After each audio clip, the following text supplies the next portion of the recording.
For countless eons, our planet was home to creatures whose size and power today seem utterly fantastic. But among these giants, there were those who stood apart. They stood out not only for their colossal physical strength, but also for their arsenal of deadly adaptations, honed by evolution. We are talking about the most dangerous dinosaurs ever to shake the earth.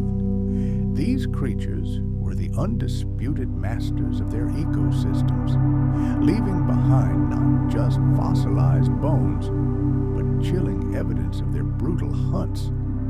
These discoveries still thrill both seasoned scientists and ordinary ancient history buffs. But let's ask ourselves, what exactly made a dinosaur such a killing machine? Was it their enormous bulk, comparable to that of several elephants, or their lightning speed, or perhaps their advanced intelligence? Or was it a unique, diabolical combination of all these qualities that gave them a decisive advantage in the merciless battle for survival? In that prehistoric world, the concept of danger was far more complex than it seems. A dinosaur's ability to take life didn't always rely on brute, crushing force. Sometimes, death came from the shadows, from a cunning ambush. Sometimes it came from specialized jaws designed by nature to crush the toughest bones, or sickle-shaped claws, capable of ripping through thick hide with a single stroke. And sometimes, danger lay in the coordinated actions of an entire pack.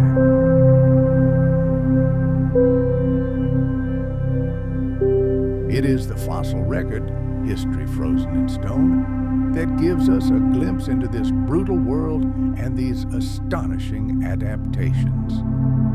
Each discovery provides scientists with invaluable clues that help piece together the picture and understand which species truly deserve the title of apex predator of their era. Paleontology, the study of ancient life, plays a key role here.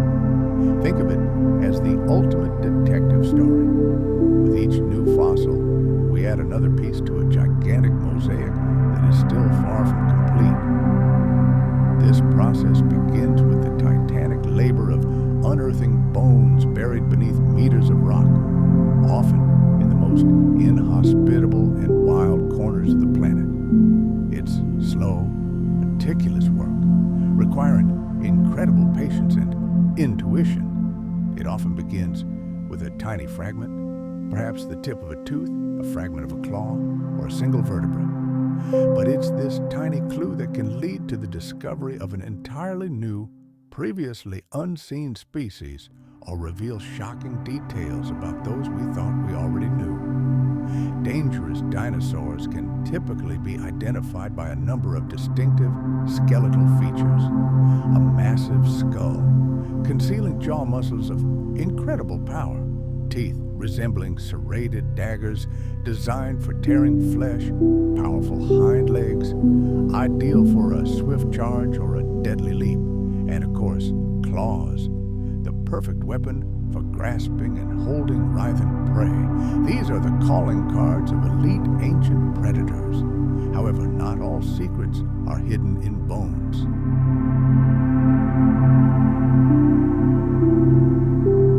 Sometimes the earth itself reveals the behavior of these creatures. Fossilized tracks can tell us a whole story. A chain of prints left by several individuals moving in unison may hint at a pack hunt. Deep scratches and teeth, marks on the bones of prey, indicate the ferocious attacks of predators. Even coprolites, fossilized dung, can reveal details of the diet and digestive habits of these ancient killers.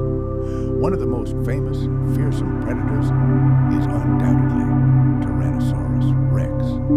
Its skull, reaching 5 feet in length, and teeth capable of crushing bone with ease, are a textbook example of what scientists call a hyper-predator. But it was not alone in its greatness. Across continents and across geological time periods, evolution gave rise to other monsters that fulfilled similar roles in their ecosystems.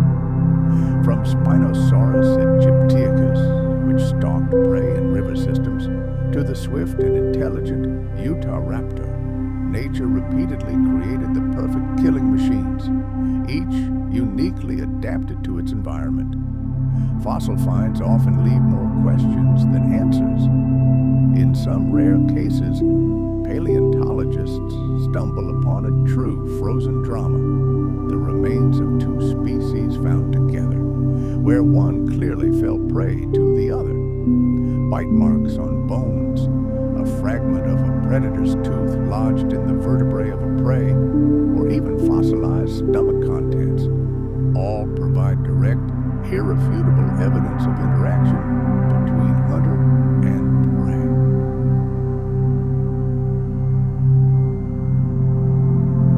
More often, however, scientists are forced to construct hypotheses relying on comparative anatomy and drawing analogies with modern animals, crocodiles, birds of prey, and big cats, to draw conclusions about the habits of extinct species. The geological context, that is, the environment in which the remains were found, is also of enormous importance. Sedimentary layers can tell us what kind of world a dinosaur inhabited, whether it was a dense forest, a flooded river valley, a parched desert, or a coastal landscape. And each of these environments shaped the appearance and habits of its dominant predators in its own way. In the coastal swamps of North Africa, Spinosaurus developed long, narrow jaws, ideal for catching slippery fish. And on the vast plains of modern-day Argentina, Giganotosaurus carolini, developed massive jaws and monstrous musculature, which allowed it to hunt giant sauropods. Careful analysis of these details helps scientists identify the most dangerous predators of each era and region. However, danger isn't always synonymous with gigantic size. Smaller dinosaurs like Deinonychus, Utahraptor, and Troodon formosus may not have possessed the crushing strength of titans like Tyrannosaurus Rex, but their incredible agility, dazzling speed, and apparently high intelligence made them no less formidable opponents.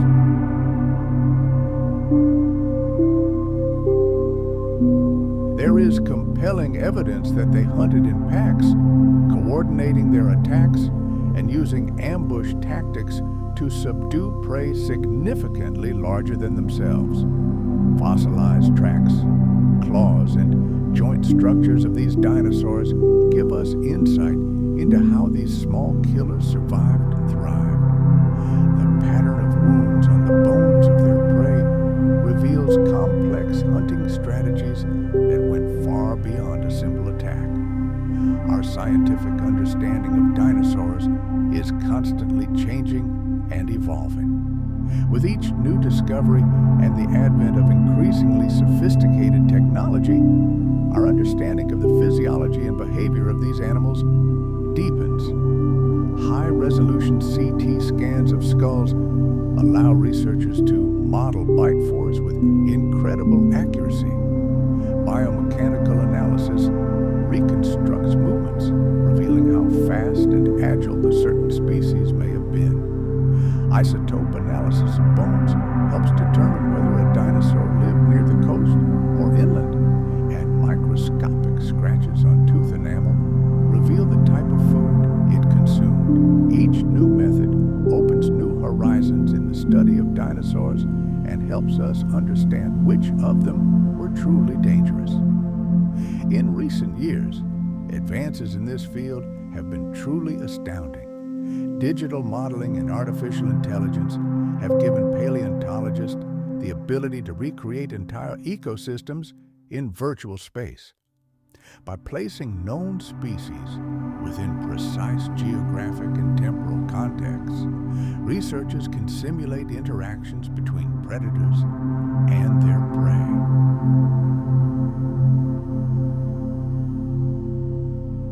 This deepens our understanding of food webs, dominance hierarchies, and the evolutionary arms race that led to the emergence of deadly specializations in some species.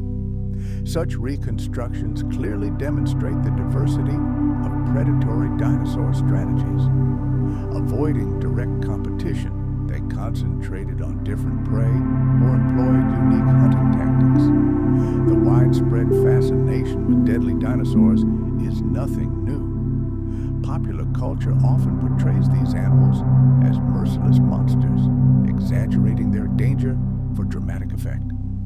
However, the scientific reality is far more complex and, frankly, far more interesting. These were not mindless killing machines, but complex organisms honed over millions of years of evolution. Each was perfectly adapted to survive in its own unique environment. Understanding their danger from a scientific perspective allows us to appreciate not only their devastating power, but also their unique place in the grand history of life on Earth. Behind every fossil lies a story of life, death, and a desperate struggle for survival in a world radically different from our own. When scientists discover the remains of powerful predators, they see more than just bones. They see evidence of a battle for dominance, ingenious adaptations for survival, and glimpses of a lost world where mortal danger was part of everyday life. This film is an exploration of that very world. Dinosaur by dinosaur, we will explore the lens of scientific discovery.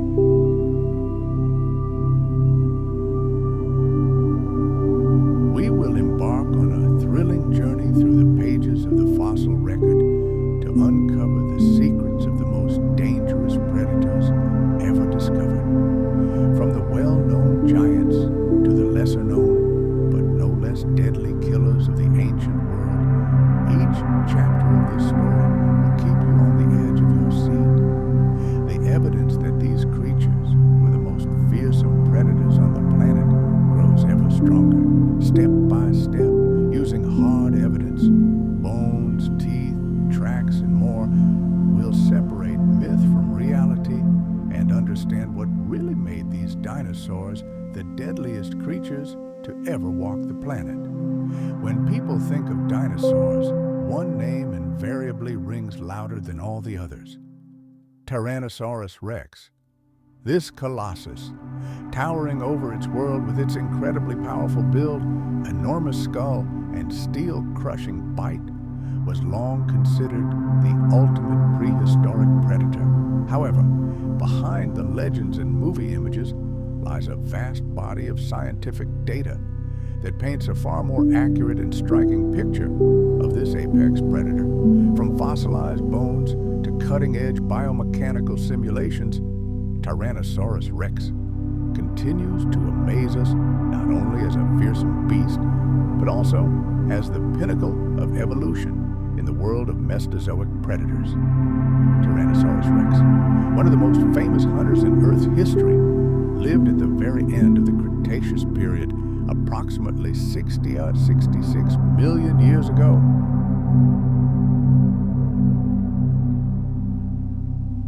Its fossilized remains are found primarily in North America, in what was then a lush, humid world with dense vegetation, numerous rivers, and wide floodplains.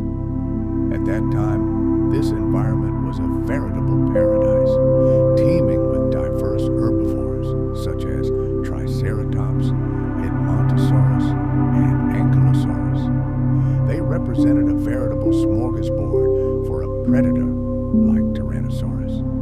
This giant reached over 12 meters in length and weighed approximately 9 tons, making it one of the largest land predators of all time. But one of its most remarkable features was, without a doubt, its skull. Modern technology, like a time machine, allows us to reconstruct the biomechanics of ancient bites. Imagine peering into nature's own workshop, where digital models of skulls are subjected to colossal pressure, simulating simulating the grip of a prehistoric predator. These virtual tests help scientists not only measure the monstrous strength of jaws, but also discover their hidden vulnerabilities. Such analysis has revealed striking details of hunting tactics. Tyrannosaurus Rex, for example, was a true bone crusher. It used a strategy that placed maximum pressure on the back of its jaws, allowing it to crush even the most massive bones with ease. Meanwhile, its predecessor, Allosaurus, acted more like a surgeon. Its jaws were designed for rapid, slashing movements to shred the flesh of its prey. This knowledge of biomechanics sheds light on how these giants fed and behaved.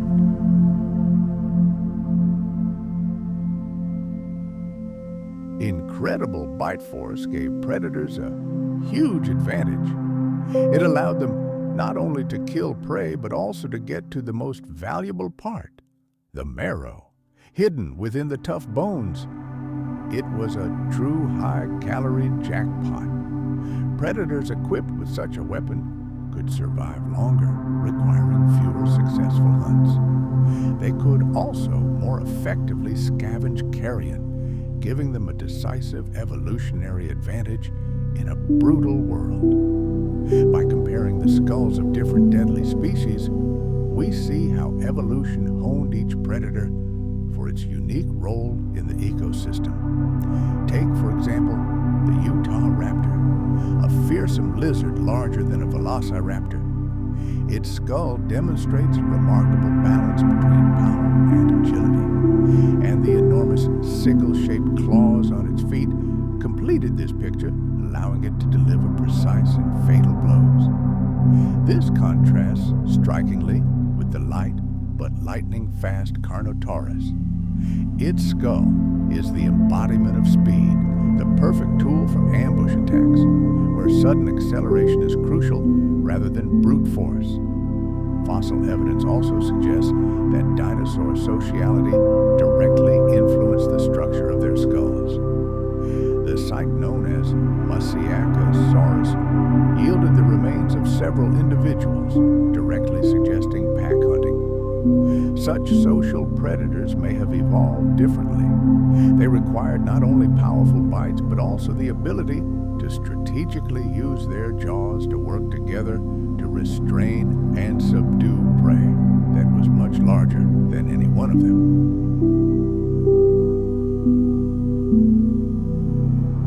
Skull morphology also suggests the partitioning of ecological niches. Imagine a world where several species of giant predators inhabited a single region. To avoid constant deadly competition, evolution forced them to specialize. In South America, during the late Cretaceous, giants like Giganotosaurus and Mosasaurus coexisted side by side. Their skulls reflect different hunting strategies. Giganotosaurus possessed a more massive and robust skull, designed to crush the resistance of enormous prey. Meanwhile, Mosasaurus, with its slightly lighter skull, likely relied on speed and coordinated group tactics. These differences highlight a key point. The danger of dinosaurs lay not in a single universal trait, but in the incredible diversity of deadly adaptations honed over millions of years. These fearsome predators took many forms, from bone-crunching tyrannosaurids to agile pack hunters. Each was armed with a unique set of skills that made them masters of their own ecosystem. Their skulls were perfect tools, crafted precisely to suit their lifestyle. As technology advances, our journey into the world of fossilized skulls becomes ever more fascinating. High-resolution computed tomography, CT, scans allow us to literally peer inside bones, explore their internal architecture, see sinus cavities, and even brain imprints. This provides invaluable information about their sensory and even mental abilities.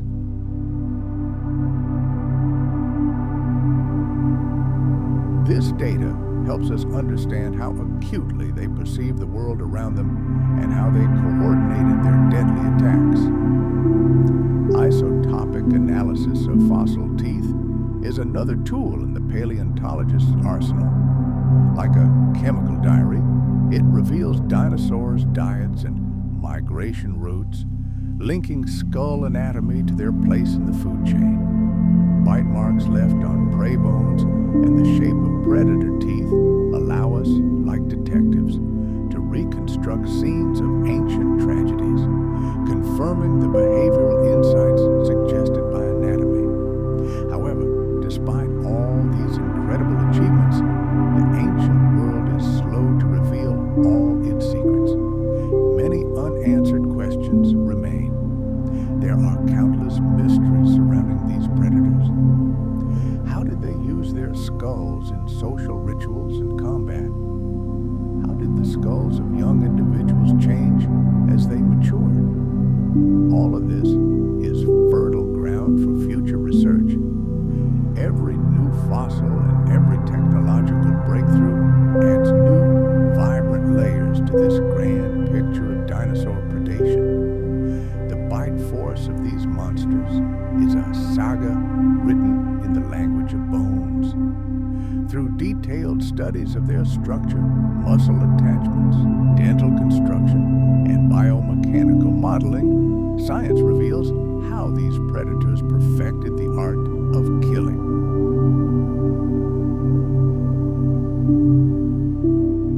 Their skulls were more than just bones, but multifunctional survival tools that natural selection transformed into the ultimate weapon, a weapon capable of inflicting fatal wounds, withstanding colossal forces, and exploiting every opportunity in a prehistoric world full of dangers. These evolutionary masterpieces have become known to us thanks to the painstaking work of scientists. Their innovative skull structure is one of nature's most impressive engineering marvels. Reinforced bones capable of withstanding several tons of pressure and serrated teeth perfectly designed for tearing flesh. The anatomy of these ancient predators continues to inspire awe and deepen our understanding of the life that flourished on Earth millions of years ago. Each skull resembles a work of art more than a fossil. This legacy of the most dangerous creatures that ever walked the planet bears silent testimony to their power, their incredible adaptability, and the enduring mystery of their existence. With each new study, we come closer to understanding the deadly bite mechanics that once reigned supreme in the ancient world. A predator's senses are its primary navigator in the eternal struggle for survival. While we often focus on dinosaurs' physical arsenal, their claws, teeth, and the strength of their skulls, their sensory abilities played an equally important and sometimes decisive role in hunting success. Vision, smell, and hearing were their faithful allies in finding and capturing prey.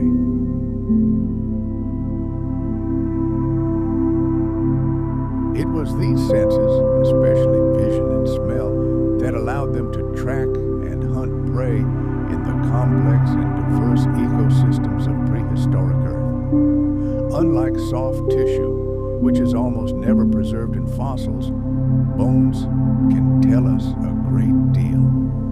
Paleontologists have learned to infer the development and function of sensory organs based on skeletal structure.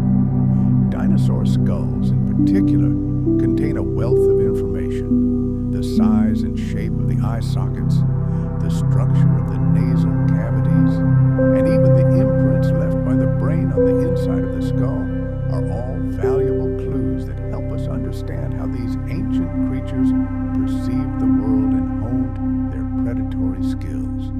Eye sockets and vision are key to hunting precision. The size, shape, and position of the orbits, the bony sockets that house the eyes, give us a clear idea of dinosaur visual abilities. Forward-facing eyes are a signature feature of a predator. This position is essential for accurate depth perception and assessing the distance to a target. When stalking or making the final attack, binocular vision becomes a vital tool. It allows for a three-dimensional picture of the world and the precise timing of the killing blow. Many predatory theropod dinosaurs, such as Tyrannosaurus Rex, Velociraptor, and the Utahraptor, possess precisely this type of forward-facing vision with a wide field of view.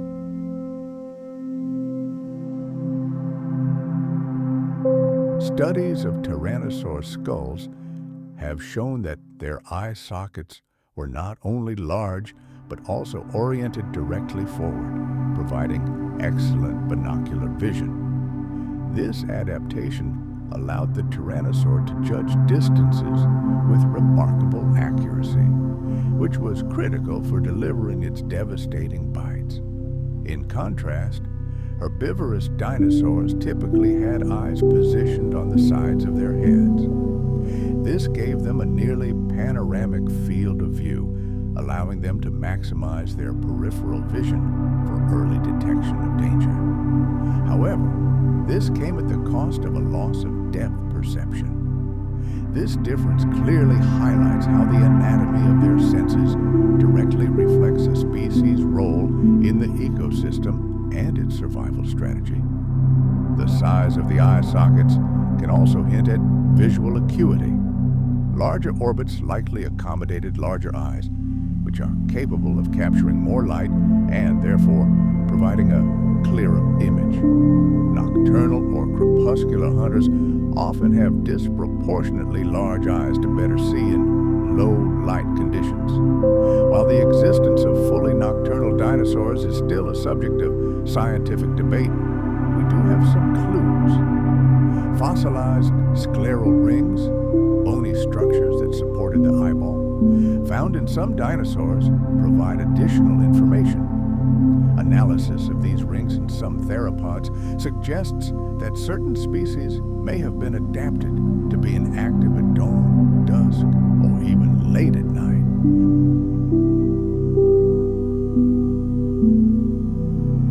They may have used their enhanced vision to hunt while other predators were resting. But sight wasn't the only factor. Olfactory centers and the sense of smell itself were no less important. For dangerous dinosaurs, especially those that hunted or scavenged over vast territories, a keen sense of smell was vital. Studies of endocasts, internal casts of the skull, allow us to assess the development of the olfactory regions of the brain in these animals. And among all the dinosaurs, one undisputed champion stands out: Tyrannosaurus Rex. It possessed truly gigantic olfactory bulbs, significantly larger than those of most other dinosaurs and even many modern predators. This is direct evidence that Rex had a phenomenally acute sense of smell, allowing it to detect prey or carrion from enormous distances. Such an advantage would have been especially valuable in the vast landscapes of the Cretaceous period. Fast forward to a world where survival depended on who spotted whom first. In those harsh conditions, where food was scattered across vast territories, olfaction became the key to survival. For a giant like Tyrannosaurus Rex, a phenomenal sense of smell was not just an advantage, it was its primary tool. It helped him follow the barely perceptible blood trail of a wounded victim, locate prey hidden in dense undergrowth, and even detect a potential mate for reproduction.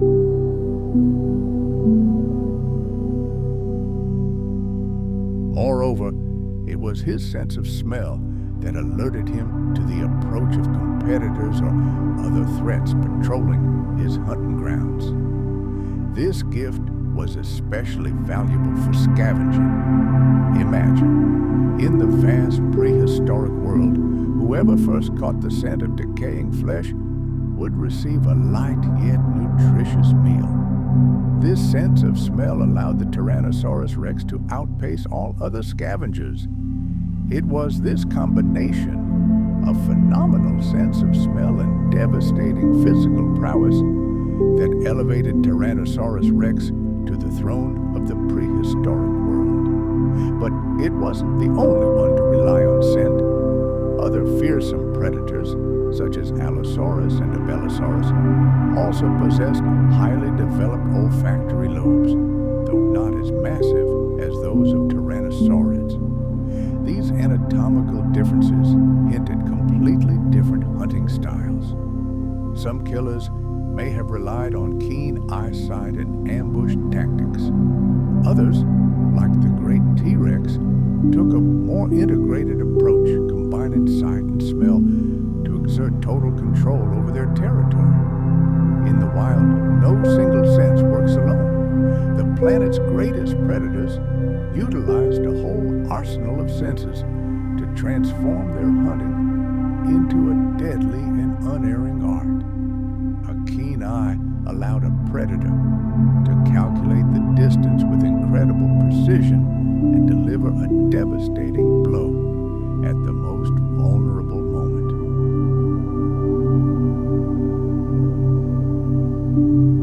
At the same time, a keen sense of smell allowed them to detect the trail of prey from kilometers away or sense its presence in the most impenetrable thicket. It was this fusion of senses that made these monsters' hunts truly effective. This was vital in a world of fierce competition where dozens of predator species coexisted side by side.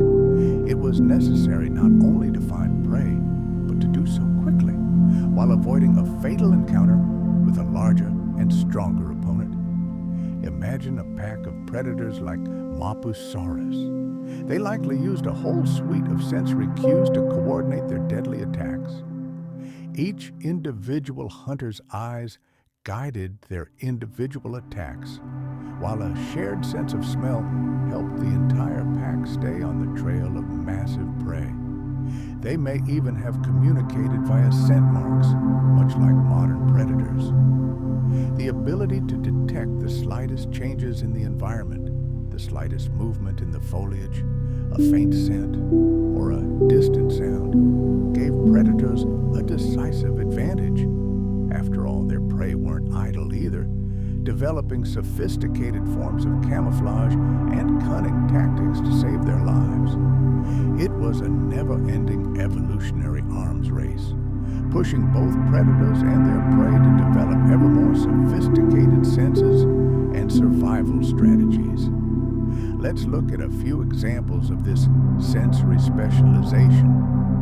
Let's start with the king, Tyrannosaurus Rex.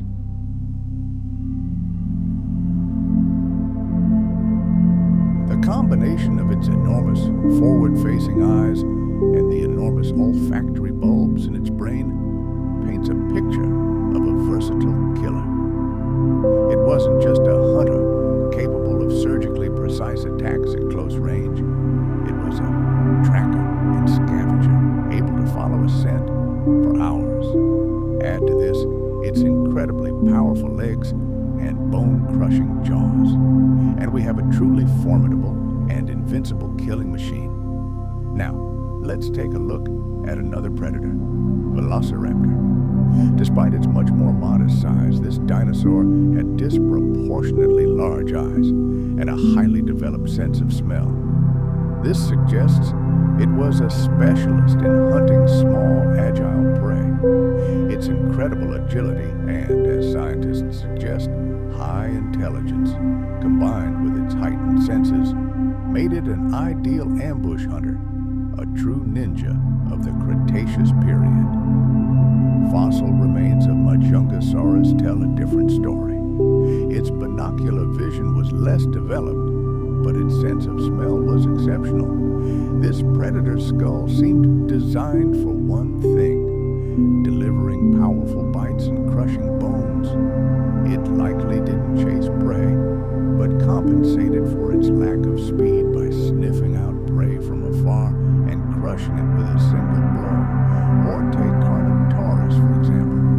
Its eyes were relatively small, but its nasal cavities were enormous. This is a clear indication that its sense of smell was paramount.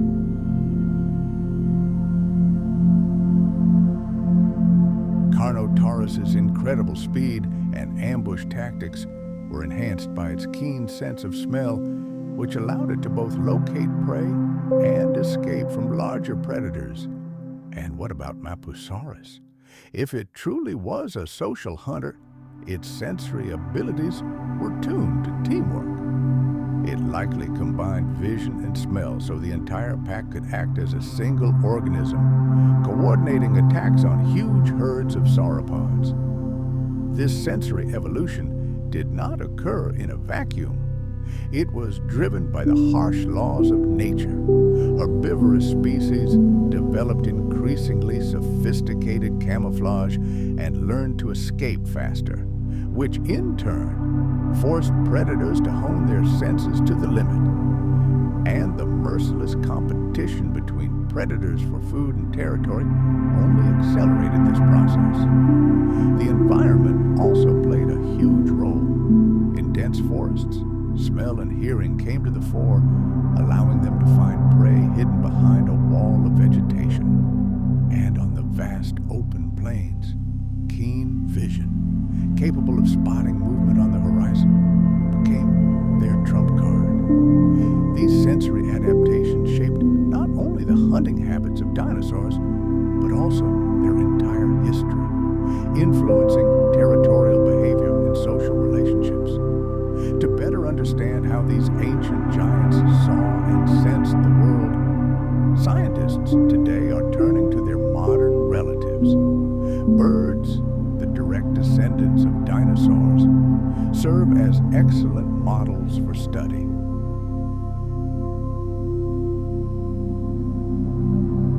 Many birds of prey, such as hawks and owls, have excellent binocular vision, allowing them to see the world in 3 dimensions and accurately calculate the distance to prey. Other animals, such as cats, demonstrate remarkable integration of hearing, sight, and touch during hunting. And the closest living relatives of dinosaurs, crocodiles, have excellent senses of smell and vision, making them equally successful hunters in both water and land. By studying these living examples, paleontologists can more accurately reconstruct how dinosaur sensory systems worked, tying together millions of years of evolution. Modern technology opens up truly fantastic possibilities. High-resolution computed tomography allows scientists, like detectives, to peer inside fossilized skulls. They can reconstruct a dinosaur's brain in detail by measuring the size of the olfactory bulbs, the thickness of the optic nerves, and the location of other sensory centers. Specialized computer models reveal how the skull functioned, the loads it withstood, and how this affected the animal's behavior. An isotope analysis of fossilized teeth can reveal details about a dinosaur's diet, revealing the secrets of its hunting preferences. However, despite all these technological advances, the world of dinosaur senses still holds many mysteries. Soft tissues, eyes, nerves, receptors almost never fossilize.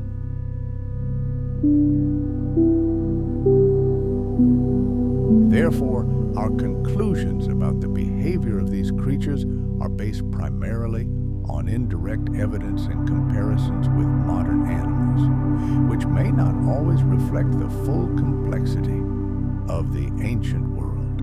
There is still a heated debate about whether many predators were nocturnal or diurnal hunters, which directly influences whether they relied more on sight or smell.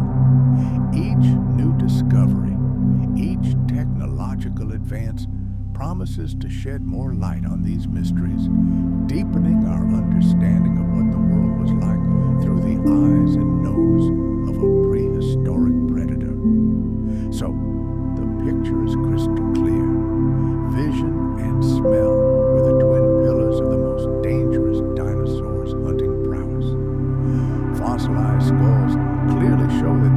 forward-facing eyes provided binocular vision, the ability to see the world in 3D, accurately judge distances, and deliver lethal strikes without missing. And the enlarged olfactory lobes of the brain testify to a phenomenal sense of smell, which allowed them to track prey over vast distances and find food even where it's invisible. These senses were honed over millions of years of evolution, enabling predators like Tyrannosaurus Rex, Velociraptor, and Mapusaurus to hunt effectively, survive, and reign supreme in their ecosystems. It was the coordinated work of all their senses that allowed these ancient killers to find, pursue, and destroy their prey in a world of fierce competition.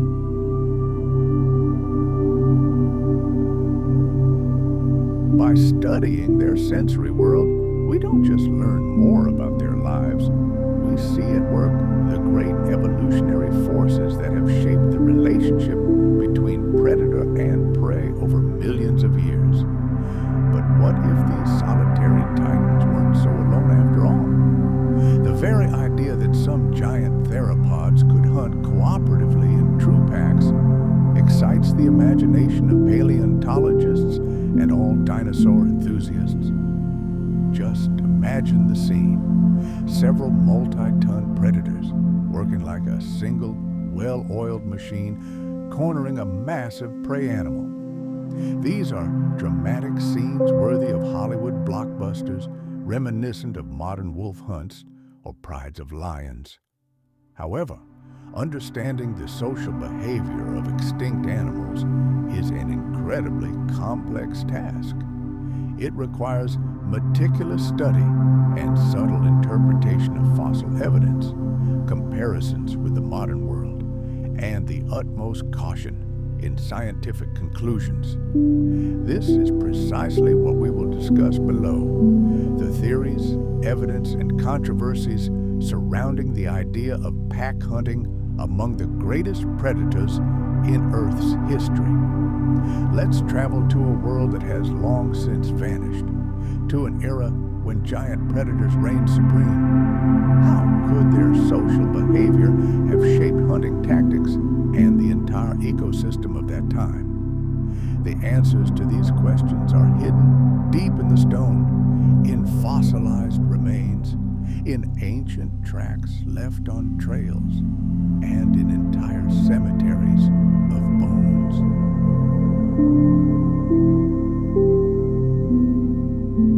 One of the most compelling clues to the social world of dinosaurs are fossilized footprints in so-called bone beds, mass graves where the remains of several animals of the same species are found. Imagine an ancient mudflat. Before us unfolds a stunning picture, frozen in time for millions of years, a chain of fossilized footprints.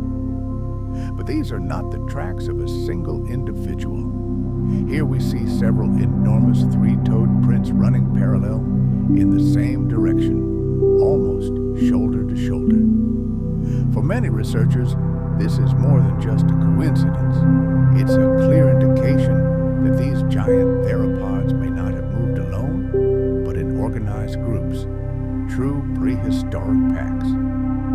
Paleontologists view such mass graves as possible evidence of joint migrations or even coordinated hunting parties. Discoveries of entire rookeries, where the bones of both young and adult predators are intermingled, hint at the existence of complex social groups. At a minimum, this suggests that they repeatedly return to the same territory. A particularly notable discovery was in Argentina, the famous cemetery of the giant predators Mapusaurus. The remains of an entire group of these monsters were discovered there, causing a real stir in the scientific world. Some scientists have put forward a bold hypothesis. These dinosaurs may have been communal hunters, capable of cooperatively attacking the largest prey of their era, the colossal, herbivorous Tyrannosaurs.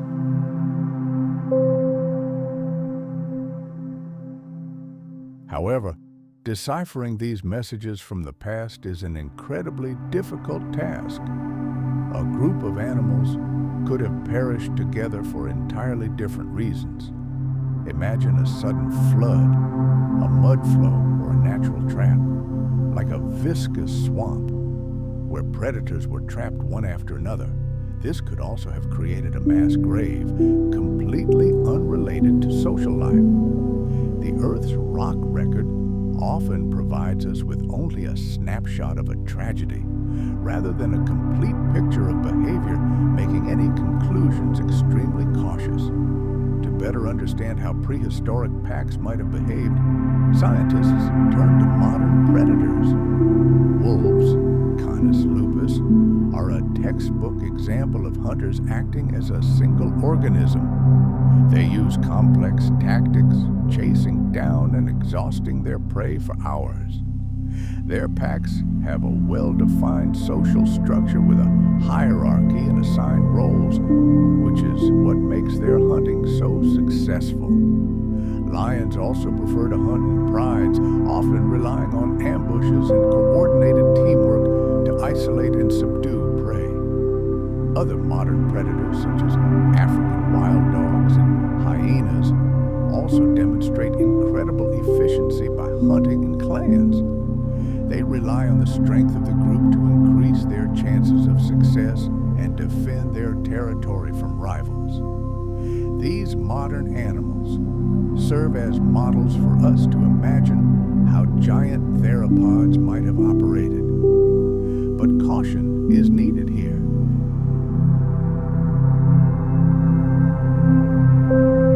Direct comparisons can be misleading, given the vast differences in physiology, brain structure, and ecology between dinosaurs and modern mammals.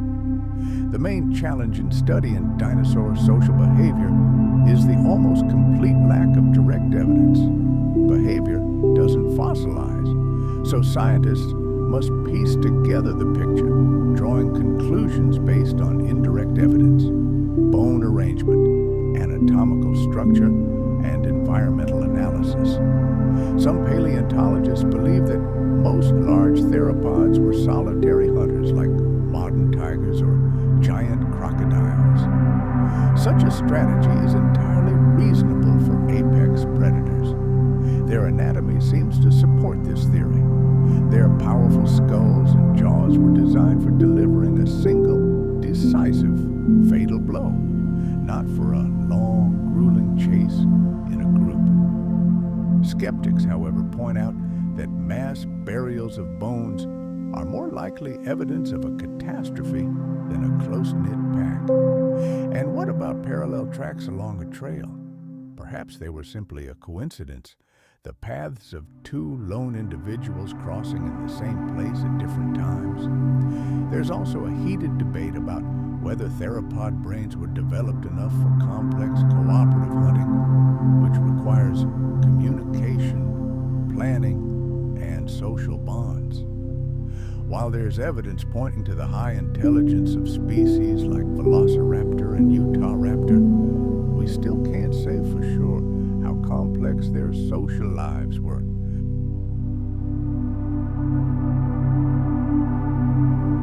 Besides Mapusaurus, there are other giant predators whose remains offer intriguing clues. Take Allosaurus, for example. Fossils containing the bones of several individuals of this predator have been found in several locations. Some scientists see this as a hint of a pack lifestyle, or at least temporary social groups. However, irrefutable evidence of coordinated hunting has yet to be found. Deinonychus and Velociraptor, these small but deadly predators, possessed an anatomy that bespeaks agility and remarkable intelligence. Fossil tracks and remains suggest they may well have hunted in family groups, using cunning ambushes to overcome prey significantly larger than themselves. Giganotosaurus, like its relative Mapusaurus, was a gigantic predator that dominated South America and Africa. We know next to nothing about its social life, but its ecological niche suggests it would have encountered other predators regularly, either as competitors or hunting partners. Let's imagine for a moment that large theropods actually hunted in packs. This would completely change our understanding of their ecology and survival strategies. Hunting together would have allowed them to attack the largest and most dangerous animals, which a single hunter would never have been able to handle. This would have dramatically increased their effectiveness. Working in groups, these predators could have expanded their hunting territory and utilized resources much more efficiently.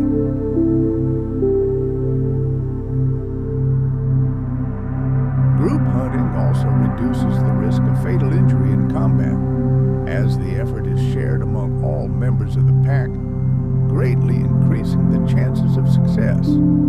This behavior would inevitably lead to the development of complex social dynamics, territorial struggles, mating rituals, and the establishment of a rigid hierarchy within the group. Communication via scent marks, sounds, and visual signals would play a key role in coordinating actions and maintaining social bonds. This would trigger a veritable arms race. Herbivores would be forced to develop new, more sophisticated defense mechanisms to counter organized predatory groups. We would see rapid evolutionary changes in both hunters and their prey. Ultimately, the question of the social behavior of giant theropods remains unanswered. Fossil remains offer fascinating clues, but at the same time raise doubts and leave room for alternative interpretations. Comparisons with modern animals help generate hypotheses, but cannot dispel all the clouds of uncertainty. New discoveries and technological breakthroughs, such as computed tomography and biomechanical modeling, promise to open new horizons in understanding the social lives of dinosaurs. Studying their behavior is an attempt to peer not only into their hunting techniques, but also into the depths of their intelligence.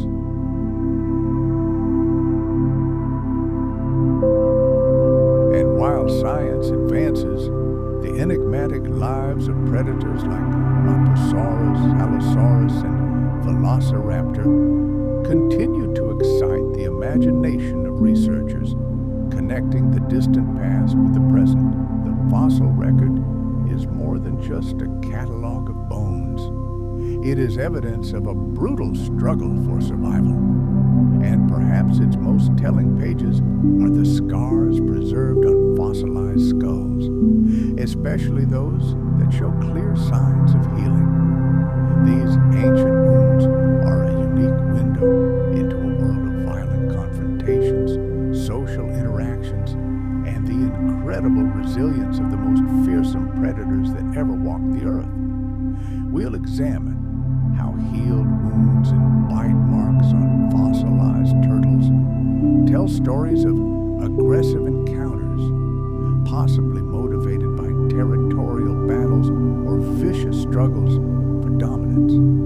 These scars help us reconstruct social structures, survival strategies, and even understand whether these monsters practiced care for their fellow creatures.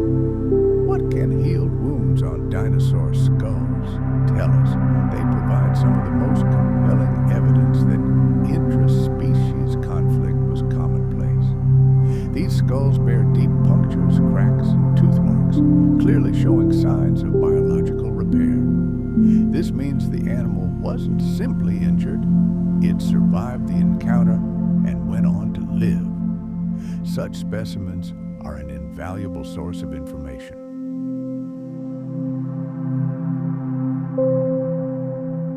The skulls of many predators bear marks that indicate that these creatures regularly engaged in brutal combat, most likely with members of their own species. These battles could have erupted over territory, mates, or hierarchical status, eerily familiar behaviors we observe in predators today. For example, paleontologists have discovered deep bite marks directly on the muzzle and jaws of Allosaurus skulls, and some of these wounds have partially healed. Similarly, fractures and puncture wounds have been found on Tyrannosaurus Rex skulls, the shapes of which perfectly match those of other T-Rex teeth. Paleontological finds, especially Tyrannosaurus skulls, tell silent yet eloquent stories. We see traces of healed wounds, evidence of bone tissue slowly regenerating and rebuilding. These scars, frozen in stone for millions of years, are a chronicle of brutal conflicts and an incredible will to survive. They show us that these apex predators were deadly not only to their prey, they waged merciless wars with each other. Imagine a prehistoric landscape. Here, on this earth, every patch of territory was of immense value. The most likely causes of these fierce battles are territorial disputes and a desperate struggle for dominance. For any predator, both ancient and modern, protecting their hunting grounds is a matter of survival. A territory free of competitors guarantees constant access to food and, just as importantly, the opportunity to reproduce.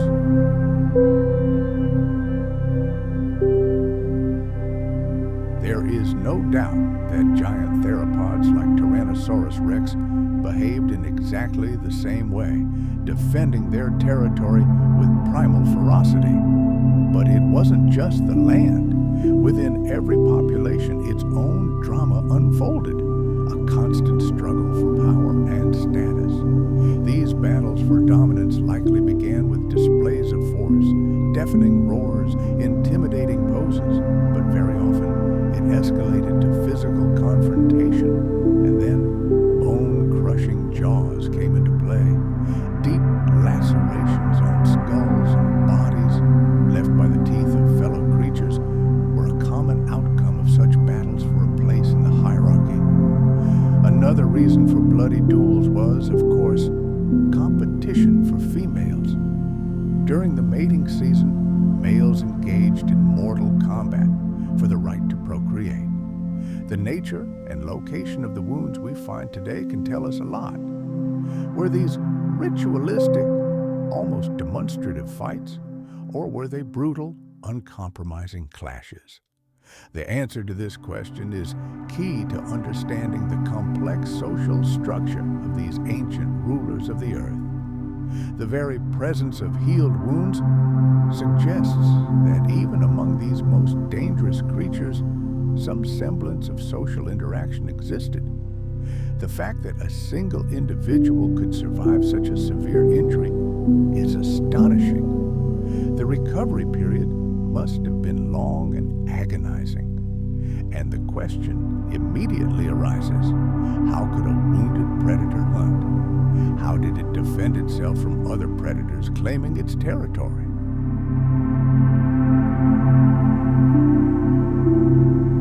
This mystery suggests that perhaps they weren't completely solitary creatures. Where we see numerous traces of intraspecific clashes, social hierarchies, or territorial boundaries were constantly being tested. The patterns and locations of injuries often indicate typical targets during fights, most often the head and neck, the most vulnerable areas. These data force us to reconsider the long-held belief that all large theropods led a strictly solitary lifestyle. Perhaps some of them formed temporary social groups or even family clans. In such a unit, a wounded family member had a chance to survive, protected by their relatives despite their vulnerability. Let's reflect on the incredible resilience of these creatures. Surviving such severe injuries required phenomenal resilience. The fossil record is replete with evidence. Many large theropods survived bone fractures and deep bites, continuing to live and grow for many years afterward. The remodeling of bone tissue around wounds is a clear sign of active healing processes, very similar to what we observe in their distant descendants, modern reptiles and birds. Some fossils tell truly astonishing stories. We see evidence of partial restoration of damaged sensory organs, such as eye sockets or even jaw function. This allowed crippled predators to continue hunting or at least scavenging. Such resilience suggests a highly capable immune system and remarkable adaptability.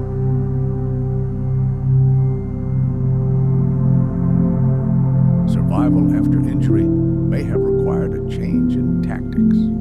Perhaps the wounded predator became less aggressive, more cautious.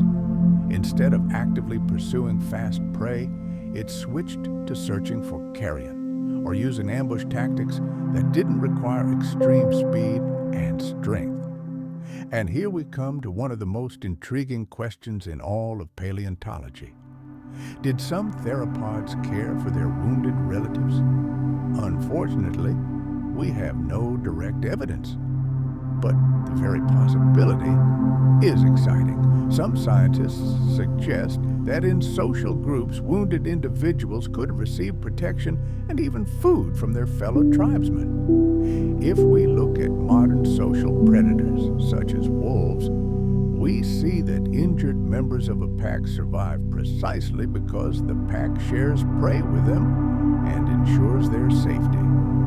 If something similar existed in the theropod world, it would completely change our understanding of their social life. It would indicate complex relationships and mutual support. But for now, this remains just an intriguing hypothesis.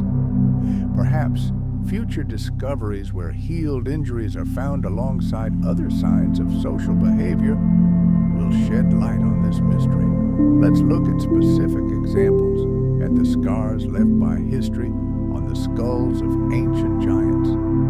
Take the skulls of Tyrannosaurus Rex. They are riddled with numerous puncture wounds, the shape and size of which perfectly match the teeth of other Tyrannosaurus Rexes.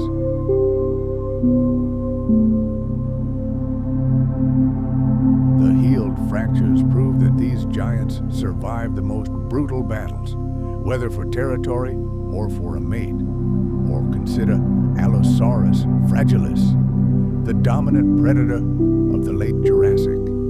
Its snout and jaws are covered in bite marks, many of which are partially healed. This suggests constant conflict and a high level of aggression. Allosaurus actively competed for resources, and its body was a map of these battles. Even in Ceratosaurs, we find healed wounds and healed fractures, indicating frequent physical confrontations. Their robust skulls likely evolved in part to absorb the impacts of fights. But giants weren't the only ones to wage war.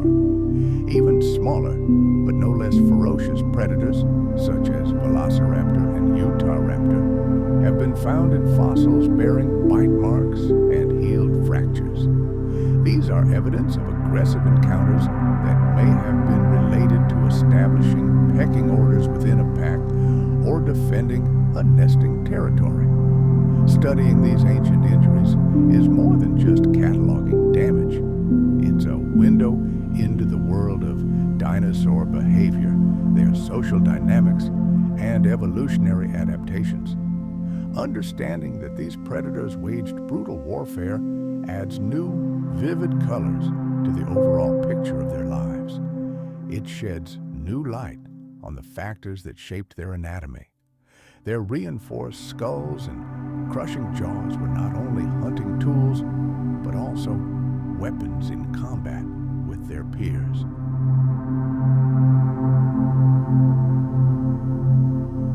These findings also allow scientists to create biomechanical models to reconstruct bite force and combat mechanics, refining our interpretations of bone damage. However, there are limitations, of course. Not all injuries leave a mark on bone, and even fewer survive for millions of years. Furthermore, it can sometimes be very difficult to distinguish a wound inflicted by an opponent from damage sustained in a fight with prey, or even as a result of a natural disaster. Future research, combining fossil data with modern scanning technologies and biomechanical analysis, will help us obtain more precise answers. Fossils tell us more than just the lives of individual animals. They testify to a global process, a long evolutionary arms race. For millions of years, predators and their prey were in a state of constant warfare. As a result of this struggle, predators developed increasingly powerful jaws, razor-sharp teeth, and specialized skulls. At the same time, their prey responded by developing defensive adaptations, thickened bony domes, sharp horns, and impenetrable armor. This endless cycle of attack and defense transformed the anatomy of the most dangerous and best defended creatures ever to walk our planet. The skulls of predators were optimized for maximum attack power. Deep jaws, monstrously strong muscles, and serrated teeth, all shaped in the crucible of evolution.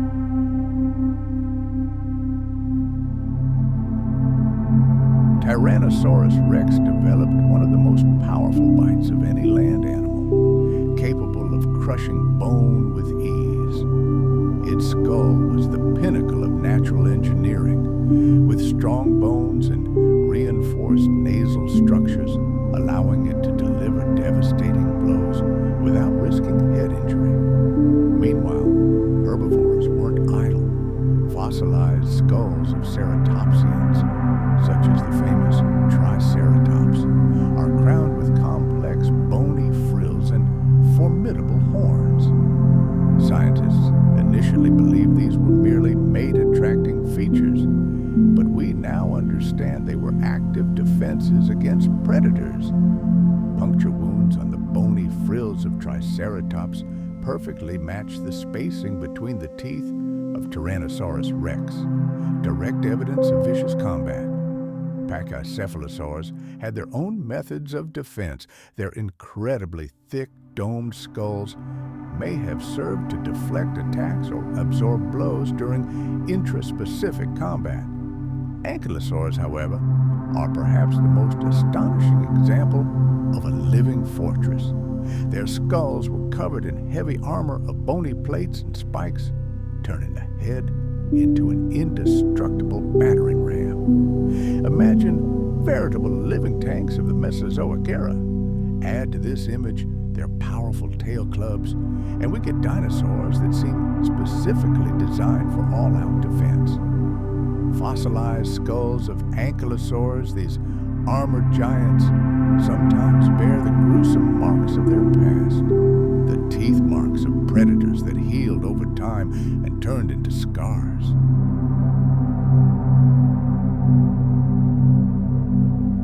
These aren't just scratches.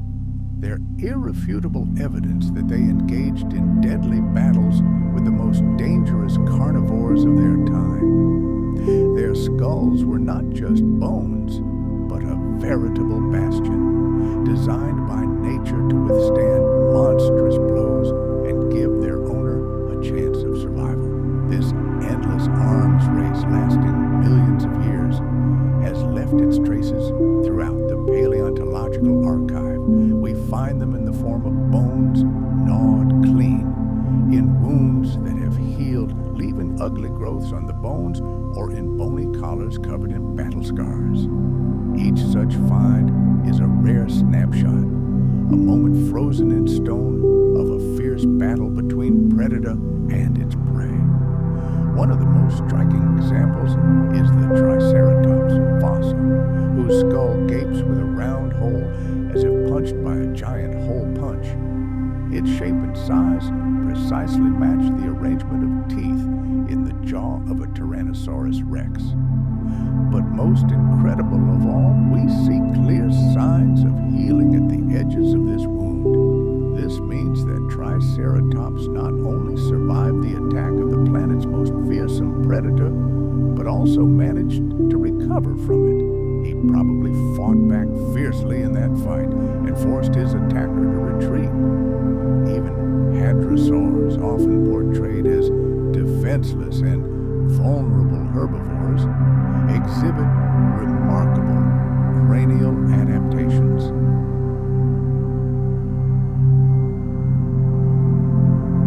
Their elongated snouts and bizarre bony crests likely served as important tools for communication within herds, for visual signals, or for producing low, booming sounds that echoed through prehistoric forests. However, another equally intriguing theory exists. Perhaps their wide field of vision and excellent spatial awareness helped them literally slip through undergrowth, evading predators. The evolution of these crests and growths on the skull likely served multiple purposes, not just ornamentation. Even passive changes, such as the general thickening and strengthening of the cranial bones, could have been the deciding factor between life and death. This dynamic game of catch-up between predator and prey never ended. As carnivores grew larger, faster, and more deadly, their prey responded with evolutionary advances, more robust skulls, sharper horns, and more sophisticated defense mechanisms. It was this constant struggle that shaped the appearance of entire ecosystems. In regions where apex predators reigned supreme, their potential prey often had more massive or unusually shaped skulls. Where hunters were abundant, only the toughest, most cunning, and most adaptable survived. Predators typically had the advantage of size and offensive capabilities, while their prey were forced to constantly refine their defenses. These evolutionary shifts also reflected more global changes in the surrounding world.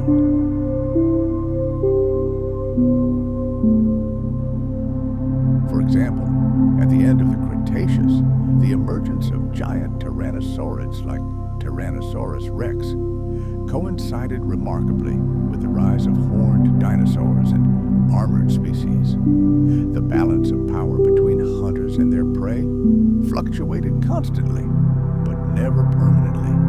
Each new deadly adaptation on one side immediately triggered a defensive counter-reaction on the other. Modern science, armed with microscopes, biomechanical modeling, and comparative anatomy, continues to reveal new details of this prehistoric arms race. Advanced imaging technologies allow paleontologists to peer into the past. They can calculate the bite force of an ancient predator with astonishing accuracy, model the pressure the skull bones of its prey withstood, and even reconstruct the potential structure of the muscular corset in long extinct animals. The skulls of predators and their prey tell us captivating stories. These are not simply tales of the survival of one particular animal. They are saga of an ongoing war waged by evolution itself over tens of millions of years.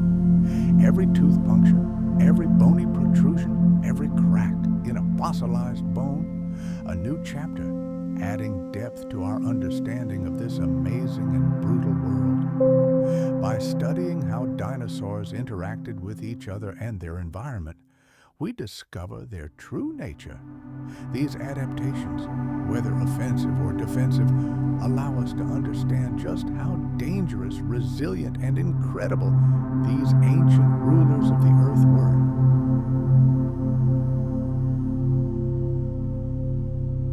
Let's travel back to the late Cretaceous period and take a look at the skull of this monster. It was over 5 feet long, and within lay some of the most powerful jaw muscles ever discovered in paleontology.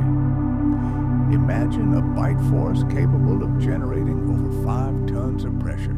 This power was more than enough to crush the bones of anyone who stood in its way. And this wasn't just an empty display of strength, but a vital tool, honed over millions of years of evolution for hunting and dispatching prey.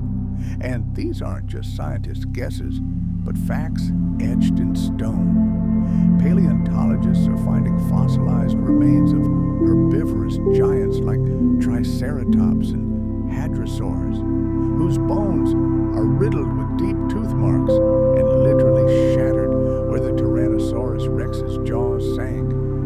In some cases, we see signs of healing in these fractures. This chilling evidence suggests that the prey somehow managed to escape the predator's jaws and survive the first, most terrifying encounter.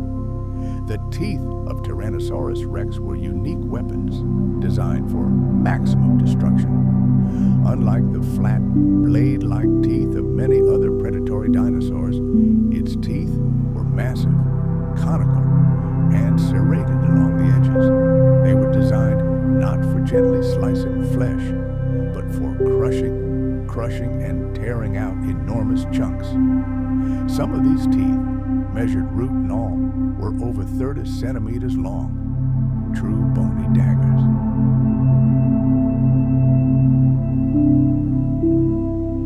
They were positioned in the jaw to evenly distribute colossal pressure, and like those of sharks, they were constantly replaced throughout life. Even the fossilized excrement or caprolites that scientists attribute to Tyrannosaurus Rex tell us its story. Bone fragments have been found within these fossils, proving that its digestive system was capable of handling even the hardest materials. Surprisingly, despite its gigantic head, Tyrannosaurus Rex possessed remarkably small forelimbs. This paradox has long sparked heated debate in the scientific community. Although its arms appear tiny against its massive body, they were incredibly muscular and tipped with sharp claws. It may have used them to restrain writhing prey or during mating rituals, but one thing is certain: they weren't its primary weapon. The skull and jaws did all the dirty work. In this sense, it was a predator where evolution relied on the head, transforming it into a single, perfect, and utterly devastating killing tool. Its sense of smell was exceptionally well developed. Studies of skulls reveal the presence of enormous olfactory bulbs, the brain regions responsible for smell. This suggests that Tyrannosaurus Rex possessed a phenomenal sense of smell. It could likely detect the scent of blood or carrion from miles away, allowing it to track prey over vast distances. This brings us to a long-standing debate. Was Tyrannosaurus Rex a pure hunter, or did it also indulge in scavenging?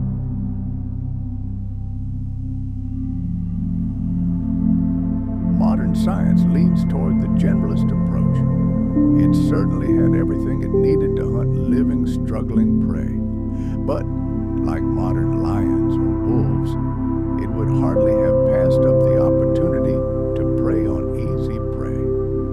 In the harsh world of the Cretaceous, where every day was a struggle for survival, energy conservation was key. Another important trait of the Tyrannosaurus was its agility. It wasn't a sprinter capable of lightning-fast runs like a cheetah, but its powerful hind legs allowed it to reach a respectable speed, sufficient for a surprise ambush or a short but furious chase. Modern biomechanical models suggest its top speed could have been between 20 and 30 kilometers per hour. But more importantly, its gait was efficient and confident, allowing it to tirelessly patrol its vast territory.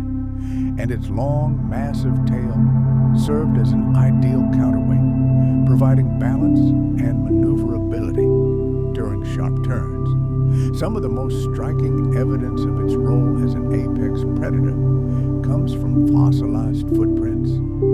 These imprints, frozen in ancient rock from millions of years, reveal how Tyrannosaurus Rex moved through its world, sometimes in splendid isolation and sometimes perhaps in the company of its relatives. The idea that Tyrannosaurus Rex hunted in packs remains controversial, but some finds, in which several skeletons were discovered alongside the remains of large prey, suggest this.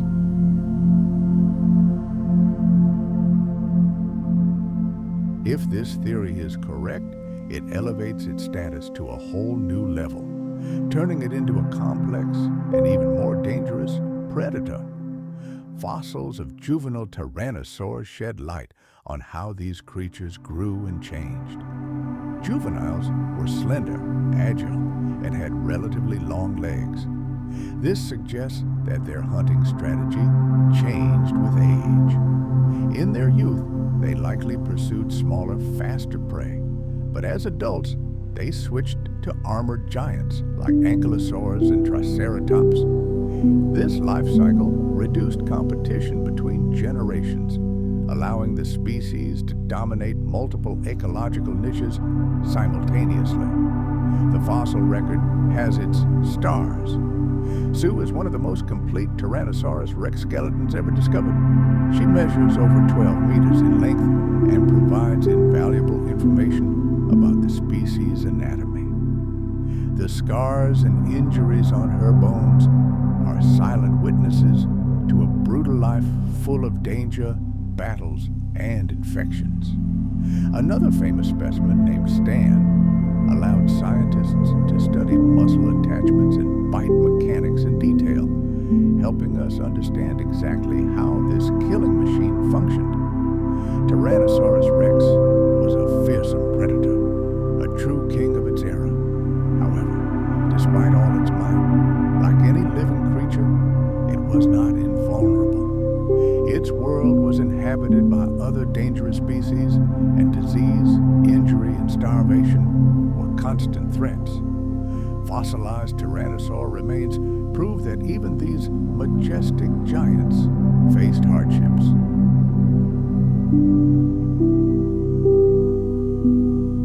Healed fractures, traces of terrible infections, and even tooth marks from other tyrannosaurs indicate that conflicts were common. Battles for territory, fierce competition for females, or bloody brawls to be the first to reach a carcass. All of these events led to fierce clashes between these colossal predators. The end of Tyrannosaurus Rex's reign came abruptly, approximately 66 million years ago. It was part of a global catastrophe caused by the impact of a giant asteroid near what is now the Yucatan Peninsula. This event marked the end of the Mesozoic era and led to the extinction of nearly 75% of all species on the planet.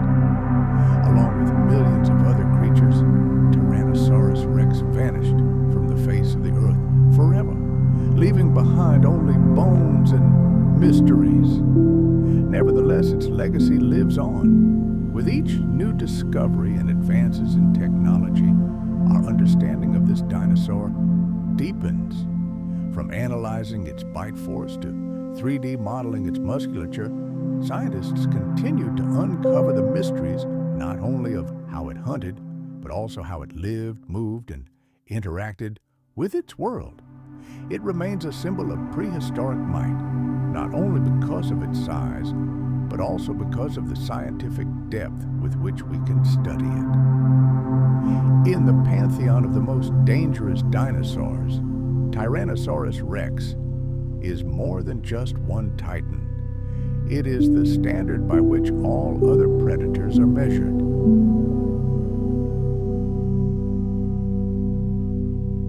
Its anatomy, behavior, and place in the ecosystem make it one of the most studied apex predators in the history of the planet. While other dinosaurs may have been larger, faster, or possessed more exotic weaponry, None combined so many deadly traits in a single body. In the great saga of prehistory, Tyrannosaurus Rex will forever remain the central figure. It inspires awe, delights, and remains an absolute icon of the ancient world. Now let's travel to another continent, to the vast prehistoric lands of North Africa. Here lived a predator that defied all notions of land-based killers. This creature, known as Spinosaurus, Spinosaurus aegyptiacus, was unlike any other dinosaur. Spinosaurus was a colossus, but its body was elongated, and a huge bony sail adorned its back. These astonishing adaptations indicated a semi-aquatic lifestyle, making it one of the most mysterious and intriguing predators ever discovered. Spinosaurus fossils, discovered primarily in Morocco, tell a story not of land dominance, but of dominance over rivers, swamps, and ancient deltas. Spinosaurus lived during the mid-Cretaceous period, approximately 95 or 100 million years ago. Its world was a lush, humid ecosystem dominated by meandering rivers, dense coastal forests, and abundant aquatic life. Giant fish, crocodile-like reptiles, and other creatures teemed in the murky waters, while large herbivores and other predators roamed the land. Spinosaurus chose its element.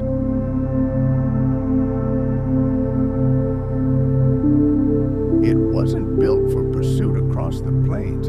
Its element was ambush underwater. Estimates of its size have fluctuated over the years, but modern reconstructions suggest this dinosaur could have reached nearly 18 meters in length, making it possibly the longest predatory dinosaur ever seen. It had a long, narrow skull lined with conical teeth that were ideal for gripping slippery prey. Unlike the serrated blades of a Tyrannosaurus Rex, these teeth were hardly designed for cutting flesh. Instead, they functioned like spikes, designed to pierce and securely hold squirming prey, much like those of modern crocodiles. This tooth shape, combined with its elongated snout and nostrils positioned high on the skull, provides compelling evidence that Spinosaurus was born to live in the water. It appears to have spent much of its time hunting while submerged in the depths of rivers. Fast forward millions of years to a world where hunting took place not only on land, but also in the water. Spinosaurus was a master hunter of river and swamp creatures. Imagine its skull. It was literally studded with specialized receptors sensitive to the slightest changes in water pressure. These are exactly the same ones we see in crocodiles today, and they serve them like underwater radar, detecting every movement of potential prey. This gave Spinosaurus, Spinosaurus aegyptiacus, a deadly advantage.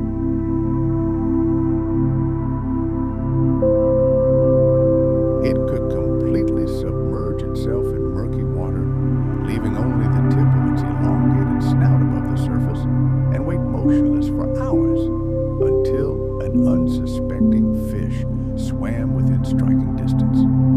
Study of fossilized jaws and confirmation of the presence of these sensors paints a picture of behavior strikingly similar to the tactics of modern aquatic predators. The limbs of this giant also reveal part of its mystery. Its forelimbs were veritable weapons, incredibly powerful, topped with enormous curved claws. With them, it could cling tightly to slippery prey or smash through dense coastal vegetation. Its hind legs, however, unlike those of other giant theropods, were noticeably shorter and more robust. This feature, coupled with a more agile pelvis, suggests that Spinosaurus, once considered a clumsy land giant, actually spent most of its life in the water and was an excellent swimmer. Its incredibly long and muscular tail, previously thought to be a simple counterweight, now appears in a completely different light. It was its main, powerful motor. Recent analyses of fossil remains have revealed that the tail vertebrae had very high processes and were laterally flattened. This entire structure is strikingly reminiscent of the tails of modern aquatic creatures such as crocodiles. This powerful tail, like a giant paddle, combined with webbed feet and other unique adaptations, completely dispels all doubt. Spinosaurus was born for the water.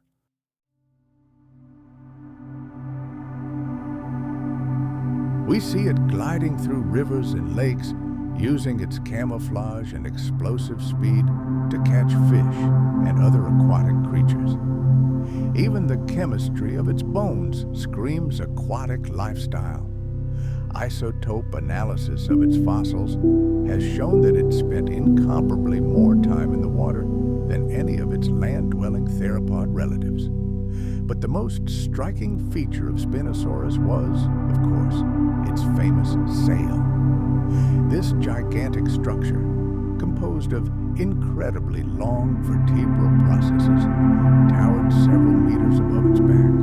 Its true purpose remains one of the greatest mysteries of paleontology. Some scientists hypothesize that the sail served as a striking display element, perhaps to attract mates or to intimidate rivals in territorial battles. Other researchers see it as a kind of natural radiator, helping the giant regulate its body temperature by absorbing heat from the morning sun or dissipating excess heat in the midday heat.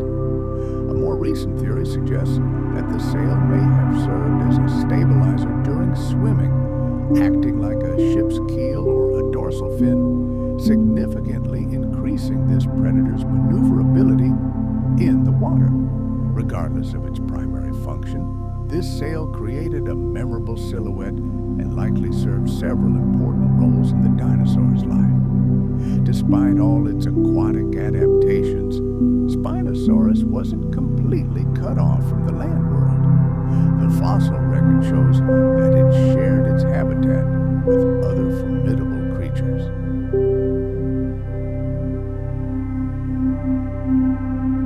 The ecosystem in which this river monster lived was also home to other colossal predators, such as Giganotosaurus and Deltadromeus. The relationship between these titans was likely tense and complex. Spinosaurus likely avoided direct confrontation, focusing on aquatic prey that its rivals simply couldn't reach. Meanwhile, its competitors terrorized herds of terrestrial herbivores. This division of hunting grounds, or niches, allowed several apex predator species to coexist in the same region without destroying each other in a merciless fight for resources. But one of the main reasons why Spinosaurus remained a mystery for so long is the true detective story surrounding its fossils. The fact is that only scattered fragmentary remains of this giant have survived. The very first and most complete skeleton, discovered in Egypt in the early 20th century, was irrevocably destroyed during the bombings of World War II. For decades, paleontologists were forced to rely solely on old sketches and photographs, until incredible new discoveries in Morocco turned everything upside down. These new finds have completely changed our understanding of this creature, debunking old theories and sparking heated debates within the scientific community. Paleontologists continue to piece together new facts about Spinosaurus. With each new bone, each new fragment, we understand that this creature was far more complex and highly specialized than we could have imagined.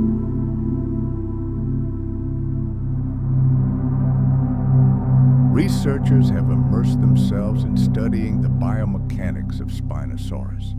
trying to understand how exactly it moved and how this helped it survive. Using powerful computers, digital models and simulations are being created to test its buoyancy, swimming speed, and the strength of its incredible structure. Some scientists believe its hollow bones would have made it difficult to dive to great depths. Others believe it hunted by swimming just beneath the surface, using subtle movements of its tail and legs to silently approach its prey. Spinosaurus likely employed a strategy very similar to that of a modern heron. It would slowly stalk the fish, then pierce its prey with a lightning-fast, precise head strike like a spear. Analysis of the teeth and stomach contents of its closest relatives indicates that its diet included a wide variety of fish, including enormous coelacanths and prehistoric sawfish. The vast number of fish fossils found in the same geological strata as Spinosaurus only supports this picture in one unique case. A fossilized Spinosaurus tooth was discovered directly in the bone of a pterosaur, suggesting that this predator was not above taking random prey when the opportunity presented itself. Yet the overwhelming evidence suggests that his entire life was built around water, a world where food was abundant and competition with land-based tyrants was minimal.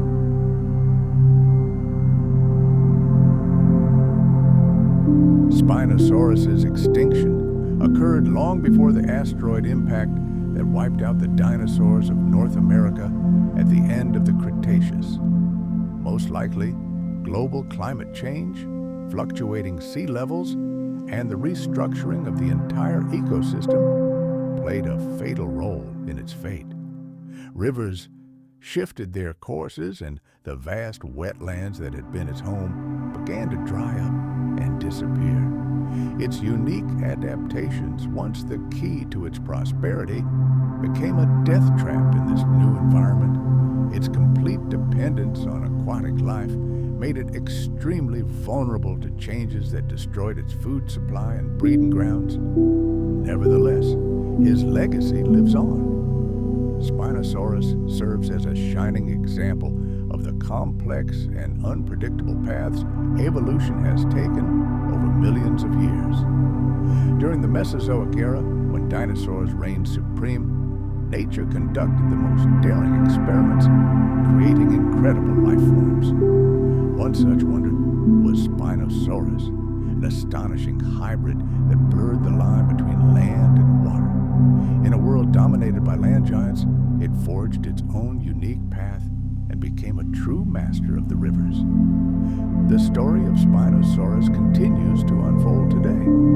Each new fossil challenges our established ideas and adds new details to the portrait of a creature that has long eluded classification. This forces scientists to rethink the very concept of dinosaur and pushes the boundaries of what is possible in prehistoric ecosystems.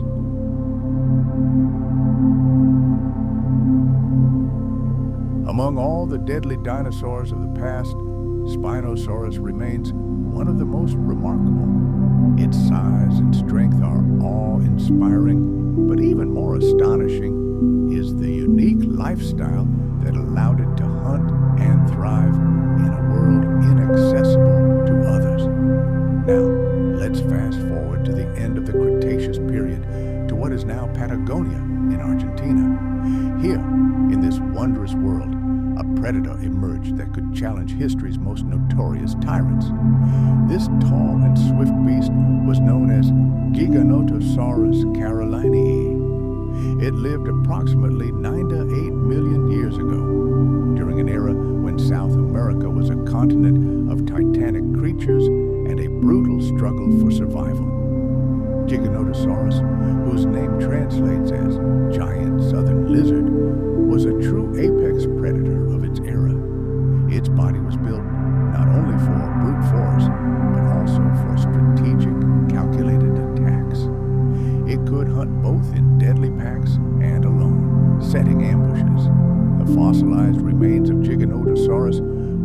discovered in 1993 by an amateur paleontologist named Ruben Dario Carolini. This discovery became one of the most significant in 20th century paleontology. The skeleton, surprisingly complete for such a huge theropod, revealed a dinosaur comparable in size to the famous Tyrannosaurus Rex. It measured 13 meters from snout to tail and weighed over 8 tons. However, unlike the massive Tyrannosaurus, Giganotosaurus possessed a more graceful and athletic build.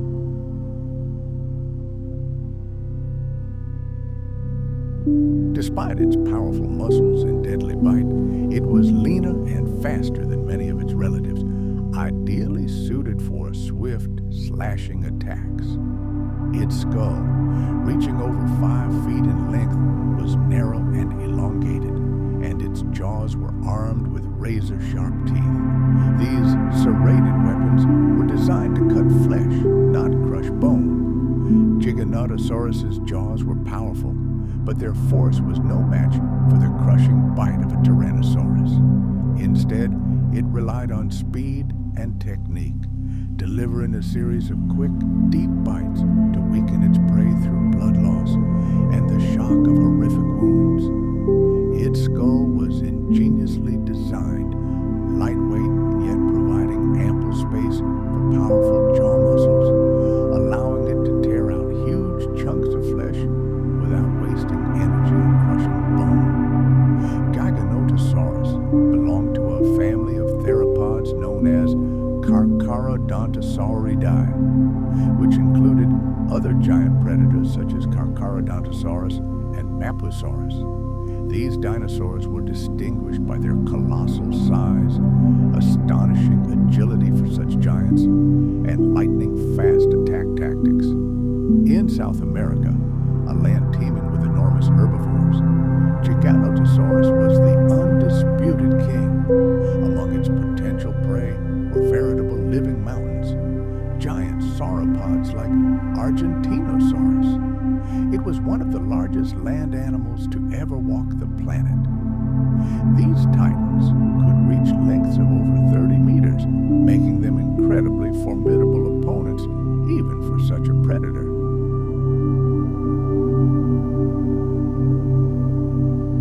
Even the most colossal herbivores could not feel safe, because for a predator like Giganotosaurus, prey size was not an obstacle, but a challenge. There is a fascinating theory that these giants were not solitary creatures.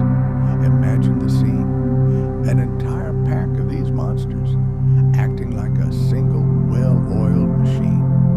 This hypothesis is supported by the discovery of fossils of their close relatives buried together like one family. While we don't yet have direct evidence proving collective hunting, the very possibility paints a picture of a far more complex society of giant predators than we could have imagined. Coordinated actions, where everyone knew their role, allowed them to bring down prey that would otherwise be too much for them to handle alone. Such attacks would have combined everything: lightning-fast reflexes, the ability to communicate with one another, and, of course, devastating primal might. The entire body of Gigantosaurus seemed designed for such merciless hunting. Its hind legs weren't just props, they were pistons, designed for pursuit. They allowed it to sprint across the prehistoric plains at speeds of nearly 50 kilometers per hour, an astonishing feat for a creature weighing several tons.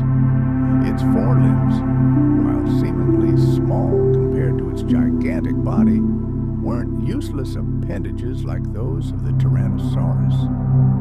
They were short, but incredibly strong, with 3 sharp claws, perfect for clawing at agonizing prey.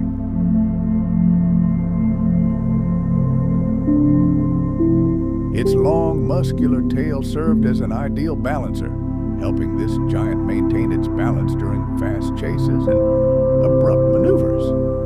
Peering inside its skull, scientists discovered a brain that, while modest size, was a truly specialized hunting computer. Its olfactory centers were colossal, indicating a phenomenal sense of smell. It could detect the scent of blood or carrion from kilometers away, tracking prey even where it was invisible. Its eyes were forward-facing, but its three-dimensional vision was less developed than that of a T-Rex. This means that in the final lunge, in the final moments of the attack, it relied more on its instincts and reaction to movement than on precise distance calculations. And the world it inhabited was a match for it, majestic and dangerous. Cretaceous Patagonia wasn't a parched desert, but a teeming land of floodplains, dense forests, and full-flowing rivers. These lands were a veritable paradise for herbivores. Herds of giant sauropods and smaller ornithopods grazed here, providing predators with an inexhaustible supply of food. But this paradise was also an arena for brutal competition. Giganotosaurus had to share its hunting grounds with other carnivorous lizards and giant crocodilomorphs lurking in the rivers. Battles for territory and clashes with their kin could be as deadly as any hunt. Fossils bear the scars of those times, healed fractures and tooth marks left on the bones by other giants.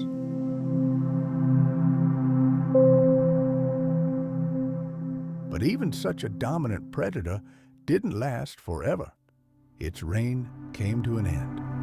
Climate change, landscape transformation, and the emergence of new, even more sophisticated killers gradually displaced it from the top of the food chain. Perhaps the ecosystem simply changed, and the old king could no longer adapt. Unfortunately, the stone record does not preserve all the pages of this drama, and the exact reasons for its disappearance will forever remain a mystery. Nevertheless, its discovery was a true sensation, revolutionizing our understanding of the prehistoric world. It revealed that the throne of the king of predators was not occupied solely by Tyrannosaurus Rex. The Giganotosaurus became living proof of a massive evolutionary arms race that was unfolding on the southern continents. And while evolution was creating the ponderous, bone-crushing T-Rex in the north and the south in isolation, it took a different path. Here, predators of a different kind were born, lighter, faster, and relying on the precision of their fatal strikes. This striking difference demonstrates the incredible flexibility of life and how the separation of continents gave rise to entirely unique forms. Each part of the world became its own laboratory of natural selection, creating its own ideal apex predators, perfectly adapted to local conditions. Today, Giganotosaurus is more than just another giant dinosaur.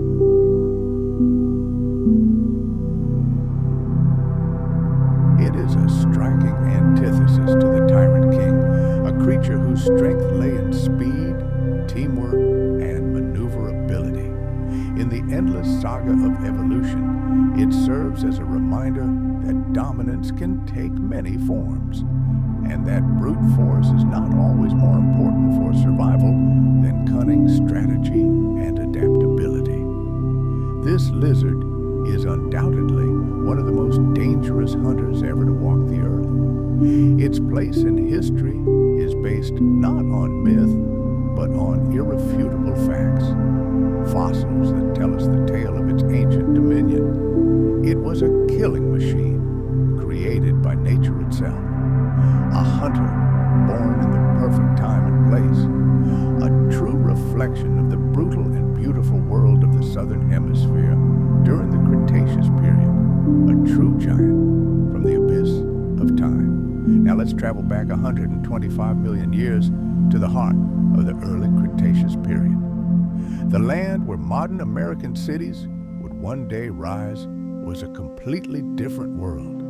Dense, humid forests covered endless river valleys, Rivers meandered through the landscape, and the warm climate supported lush vegetation and countless animals. And here, in this thriving ecosystem, lived one of the most fearsome predators, whose remains were only discovered in Utah in the early 1990s. This discovery sent shockwaves through the world of paleontology.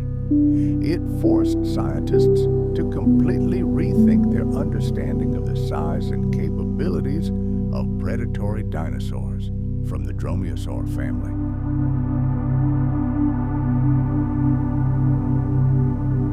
Creatures like Utahraptor were predators of a completely different caliber, unlike any of their relatives. Built for strength, speed, and deadly precision, this Utah predator belonged to the famed dromaeosaur family, a group of feathered theropods we commonly call raptors. These dinosaurs were renowned for their intelligence, agility, and of course, their signature weapon, a massive sickle-shaped claw on their second toe. However, Utahraptor was a true titan among them, dwarfing its relatives in both size and ferocity. To put that into perspective, consider the famous Velociraptor. It was the size of a large turkey. Now imagine its big brother. Utahraptor was a true giant, reaching 7 meters in length and weighing nearly half a ton. It wasn't just a predator, it was a monster among raptors. But this incredible size didn't come at the expense of its lethality. Utahraptor's entire anatomy screamed it was built for swift attacks and devastating blows. Its hind legs were long and incredibly muscular, and its feet adorned with those famous weapons. The main tool in its arsenal were, of course, its sickle-shaped claws.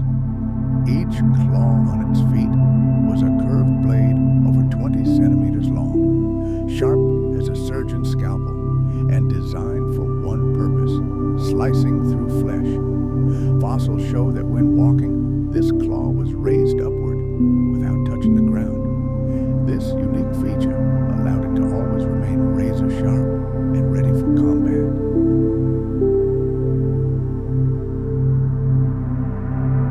Utahraptor's hunting strategy likely combined incredible physical prowess with cold calculation. Analysis of its skull indicates a fairly large brain with well-developed regions responsible for coordination, balance, and processing sensory information. It wasn't a mindless killer, but an intelligent and calculating hunter. And while we can't peer inside its head, its closest relatives exhibited complex social behavior, hunting in packs, caring for young, and setting up coordinated ambushes. It's safe to assume that Utahraptor, being larger and stronger, perfected these social skills. Imagine a coordinated attack by a pack of these giant raptors, trapping prey many times their size. Utahraptor's skull was elongated, with jaws lined with sharp serrated teeth, ideal for slicing through muscle and tendon. Unlike giants like T-Rex, whose jaws crushed bone, Utahraptor delivered precise, slashing blows. Combined with its terrifying toe claws, it could inflict dozens of deep wounds in seconds, dooming its prey to a quick death from blood loss and shock. This tactic was deadly effective against a wide variety of herbivorous dinosaurs of the era.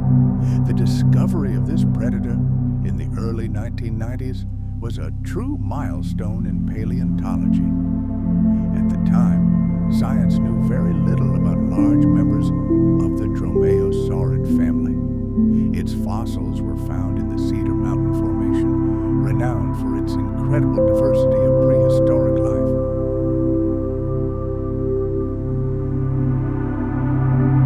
Among the finds were parts of a vertebral column, leg bones, and of course those unique sickle-shaped claws that allowed paleontologists to reconstruct the appearance of this gigantic predator. The newly discovered species was given the scientific name Utahraptor ostromosaurum, a tribute to two key figures in dinosaur paleontology, John Axe Ostrom and Warren A. Labyrinth. The world Utahraptor inhabited was teeming with life and fierce competition. During the early Cretaceous, herbivorous dinosaurs flourished, creating a rich prey base for predators. Herds of iguanodonts, early horned ceratopsian dinosaurs, and various species of sauropods roamed these lands. The emergence of an apex predator like Utahraptor forever changed the rules of the game in this ecosystem. The constant threat forced herbivores to evolve and develop new defensive strategies. This ignited a veritable arms race between predator and prey, making the Cretaceous world even more complex and dangerous.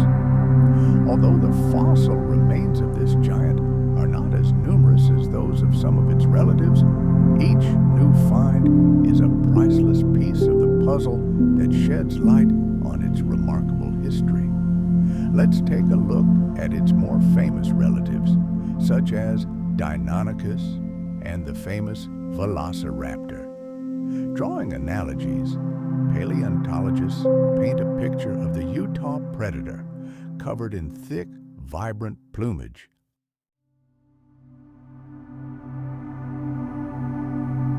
This plumage served several vital functions. It kept the animal warm on chilly nights, served as a menacing or attractive display piece for conspecifics, and, most importantly, helped this giant maintain perfect balance and maneuverability during a deadly hunt. Although these feathers were not designed for flight, they became a crucial link in the evolutionary chain that directly connects dinosaurs like Utahraptor to modern birds. However, this predator's arsenal wasn't limited to claws and teeth. Its powerful limbs, topped with three-fingered hands, tipped with razor-sharp claws, were a deadly tool. By plunging them into the flesh of its prey, it could restrain even the most desperately struggling animal, or use them to mount larger prey and maintain balance in the heat of battle. Its tail was incredibly long and stiff, thanks to special bony projections on its vertebrae. Rather than wagging from side to side, it acted as a perfect counterweight, allowing for lightning-fast turns and darts at incredible speeds during pursuits or surprise ambush attacks. When it came to its senses, Utahraptor was undoubtedly a master hunter. Its senses were honed to the extreme. The enormous eye sockets in its skull suggest more than just excellent vision. They indicate the eyes of a predator, capable of picking out the slightest movement at vast distances.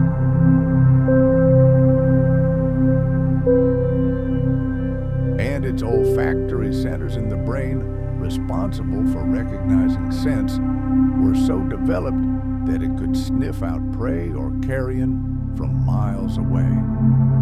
This deadly combination of physical prowess and heightened senses made Utahraptor a versatile killer, capable of employing a wide variety of hunting tactics.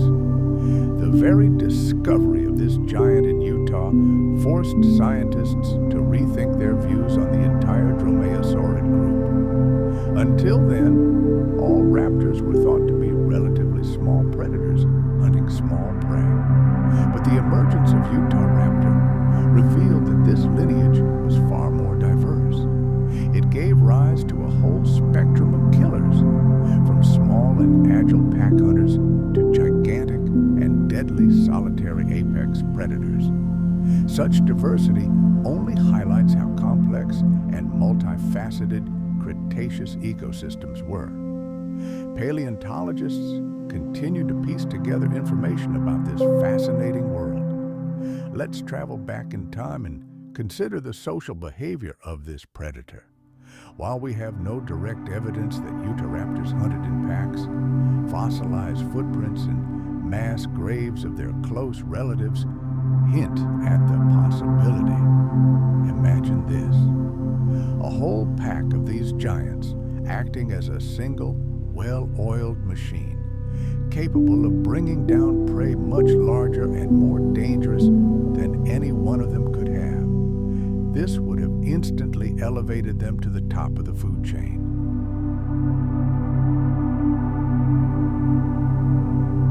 Alternatively, it could have been a master of ambush tactics, relying not on sheer numbers, but on the element of surprise and its incredible strength. The decline of Utahraptor, like that of many other dinosaurs, was likely linked to global changes in the environment. Powerful volcanic activity, sharp climate fluctuations, and the emergence of new, more adaptable species. All of this slowly but surely led to its extinction. But even after disappearing from the face of the earth, Utahraptor forever remained a symbol of the incredible complexity and brutal beauty of the ancient world. Utahraptor is undoubtedly one of the most feared and fascinating dinosaurs ever discovered. Its unique combination of colossal size, brute strength, incredible agility, and advanced intelligence made it a true apex predator, pushing our expectations of raptor capabilities to the limit. Each fossilized bone continues to tell us a new chapter in the story of evolution, enriching our knowledge of the brutal and beautiful world of the Cretaceous period. This giant predator is a living reminder that the prehistoric past was full of incredible surprises, where life created unique masterpieces of adaptation to survive and dominate. Let's fast forward to the very end of the Cretaceous period, approximately 70 million years ago. In the southern part of what we now call Argentina, one of the strangest and most ferocious hunters ever to walk the planet roamed the earth.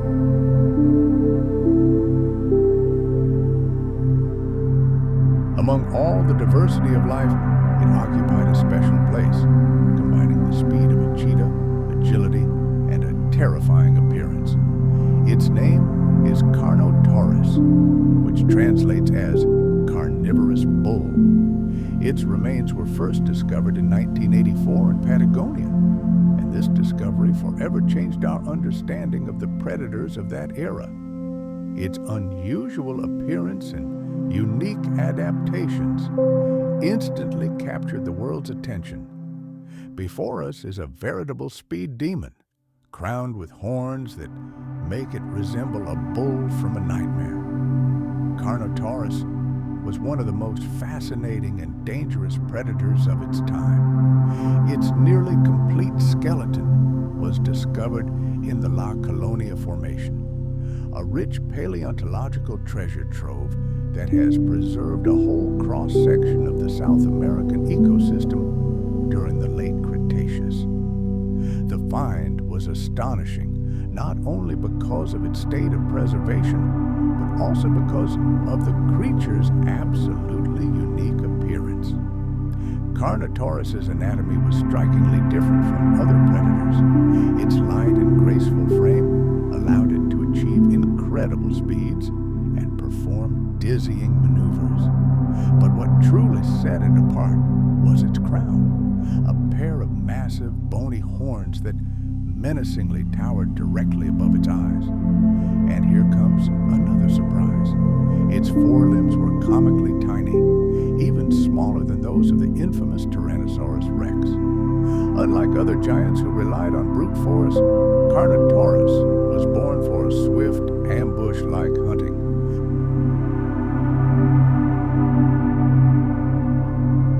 It reached nearly 9 meters in length and weighed approximately 1.5 tons. This made it a medium-sized predator, but its body was perfectly optimized for speed. Long, slender hind legs with powerful muscles allowed it to reach speeds comparable to the best runners in the modern animal kingdom. This adaptation was vital in a world full of fast herbivores, which required predators to hunt. But let's return to its most striking feature, a pair of thick, protruding horns. Each was positioned above an eye and resembled a modern bullhorn. These were likely tournament weapons, used in intraspecific fights for territory or mates. One can imagine two male Carnotaurus clashing heads in a fierce battle, like modern ibex or bison. These horns could also have served as a striking signal to attract a mate or intimidate rivals, adding a complex social dimension to this dinosaur's behavior.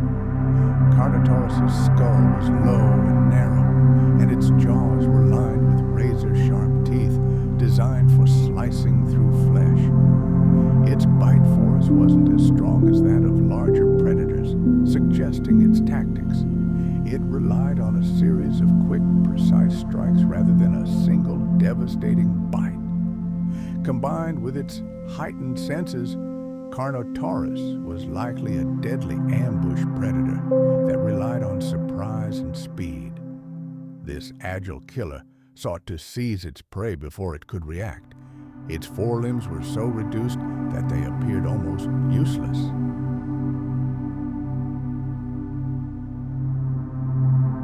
These tiny hands had 4 toes with small claws, and unlike those of other predators, were completely unsuitable for capturing or holding prey. This reduction in limbs suggests that Carnotaurus completely redesigned its hunting strategy, relying on powerful hind legs and deadly jaws.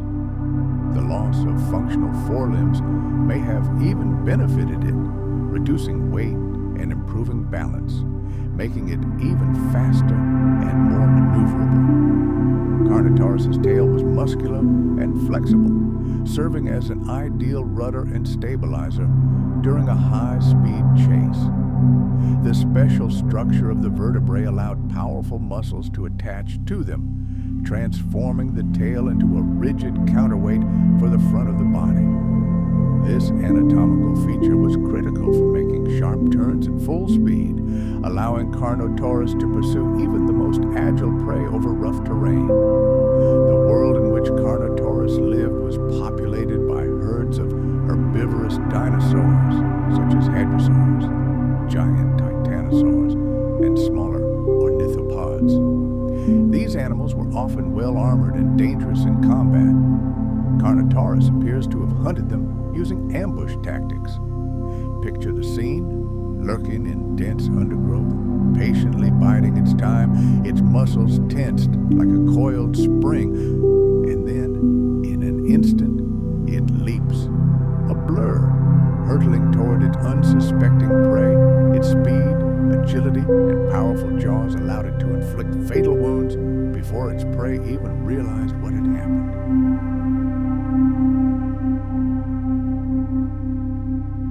Fossilized skin impressions indicate that Carnotaurus's body was covered not with smooth scales, but with rough, bumpy scales.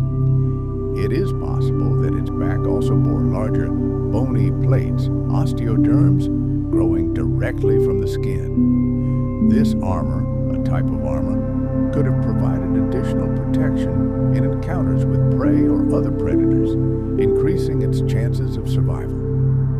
The discovery of Carnotaurus shed light on an entire family of astonishing predators, the Abelisauridae. These theropods dominated the southern continents, South America, Africa, and India, during the distant past when these lands were part of the single supercontinent Gondwana. This predator stands out from the rest with its truly unique, almost demonic appearance. Imagine a creature with 2 sharp horns above its eyes, like a bull, and yet with forelimbs so tiny they seem utterly useless. This bizarre combination is a striking example of how evolution, like a brilliant sculptor, created completely different types of killers, honing them for a specific habitat and the game they were supposed to hunt. Today, scientists, armed with the latest technology, continue to unravel the mysteries of Carnotaurus. Using sophisticated computer modeling and biomechanical reconstructions, they peer into the past to understand how this monster moved and hunted. And these studies paint a striking picture. Carnotaurus was a true sprinter among large theropods.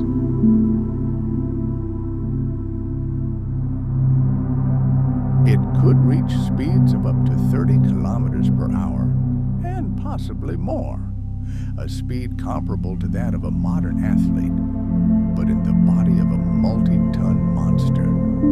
This phenomenal speed gave it a tremendous advantage, allowing it to catch up with nimble herbivores in the blink of an eye or cover vast territories in search of new prey. Carnotaurus was a master of surprise attacks, a predator that relied on lightning-fast ambush attacks, making it an incredibly effective and deadly killing machine. Whether these horned devils hunted in packs is a question that still generates heated debate in the scientific community. We lack direct evidence, such as communal burials. However, the presence of horns and other structural features hint at a complex social life. Perhaps there were actual tournaments or fierce competition between males. It's possible that Carnotaurus was a fierce defender of its territory, using its horns and menacing roar to scare off rivals from its hunting grounds of females.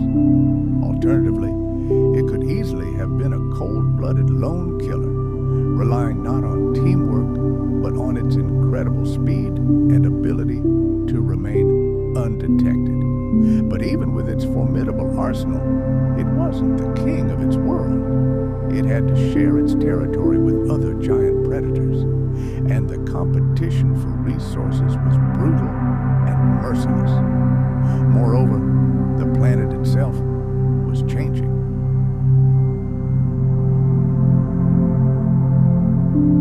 In the late Cretaceous, the climate shifted, vegetation changed, new dinosaur species emerged, and all of this undoubtedly put pressure on the Carnotaurus population. And, like many other dinosaurs, its story ended at the end of the Cretaceous.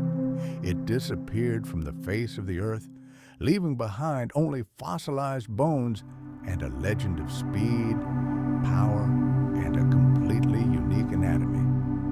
Carnotaurus sastrae is rightfully considered one of the most dangerous and mysterious dinosaurs ever discovered by paleontologists. Its incredible combination of bull-like horns, lightweight skeleton, and racing speed made it an absolutely unique predator in the South American ecosystems of that time. Its hunting strategy was based not on brute force, but on sudden, precise, and swift attacks from cover. Carnotaurus is a living reminder of the boundless diversity and narrow specialization of theropods, killer dinosaurs that found the most astonishing ways to survive and dominate their world. The story of Carnotaurus teaches us that danger in the prehistoric world had 1,000 faces, among the house-sized giants and countless other predators, each with its own unique survival tactics. Some truly unique and terrifying creatures stood out. One such monster was Carnotaurus, famed for its speed and horns, making it a true predatory demon of its time. Now let's fast forward to the very twilight of the dinosaur era, approximately 66 million years ago.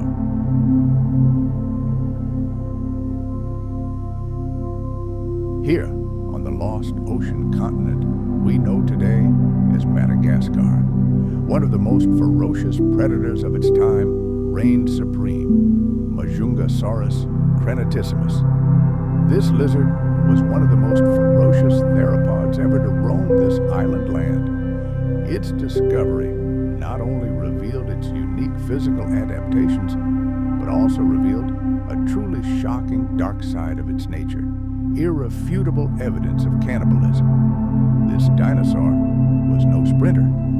It was a slow but devastatingly powerful hunter armed with a bone-crushing bite and a distinctive short snout.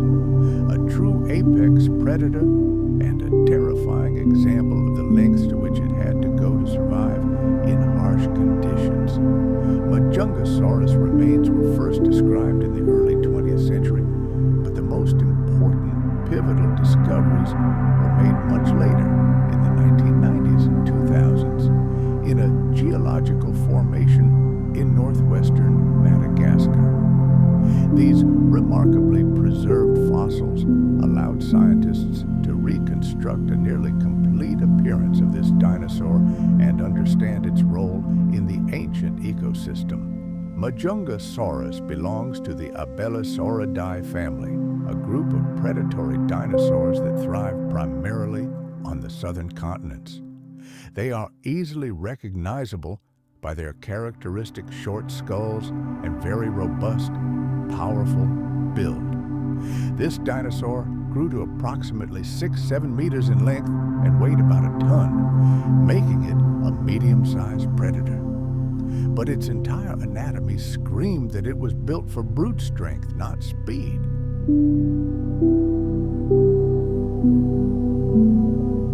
Unlike many other theropods which relied on agility and swift attacks, Majungasaurus likely hunted leisurely and methodically.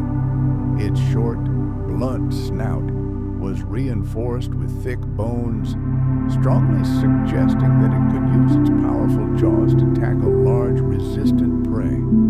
It possessed the ability to deliver crushing bites capable of crushing bone, an extremely rare trait among predatory dinosaurs, whose snouts were typically longer and more blade-like for slicing meat.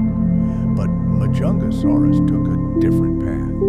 Evolution gifted it with a monstrously powerful bite, designed not only to tear away chunks of soft tissue, but also to crush bone. This trait likely gave it a unique advantage in its world. This predator's skull was high, rounded, and ridged with numerous roughnesses and protrusions, suggesting the presence of incredibly powerful jaw muscles. Its teeth weren't like the sharp daggers of a Tyrannosaurus. No, they were blunt, powerful spikes set at a considerable distance from one another in the jaws. Their purpose wasn't to cut, but to grasp, hold, and crush. This tooth shape fully supports the hypothesis that Majungasaurus could easily crush bones, accessing the nutritious marrow, which was inaccessible to other predators. This bone-crushing ability was likely a key factor in its dominance. This also suggests that it was not averse to scavenging and was an opportunist willing to eat anything, which is not typical of most killer dinosaurs.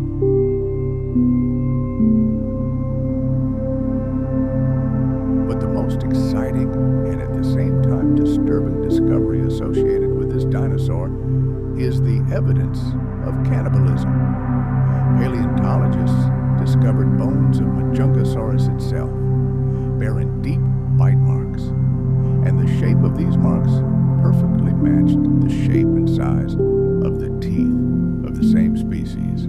The idea that the gigantic Mapusaurus hunted cooperatively like a pack of wolves is based on a number of compelling clues uncovered by paleontologists.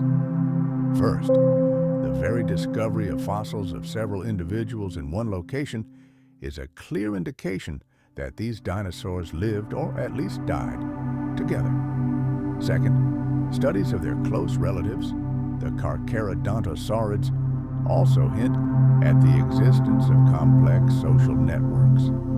And third, let's just imagine the size of their potential prey, giant sauropods and titanosaurs, veritable living mountains. It would have been incredibly difficult for a single predator, even one so enormous, to bring down such a colossus. Therefore, hunting in a group, in a pack, would have allowed Mosasaurus to cope with the largest animals of its era, dramatically increasing its chances of success and survival. Team hunting requires complex social behavior, coordinated action, and a system of communication between individuals. It was previously thought that only a few animals were capable of this, and certainly not giant predatory dinosaurs. However, the findings associated with Mosasaurus force us to reconsider these views.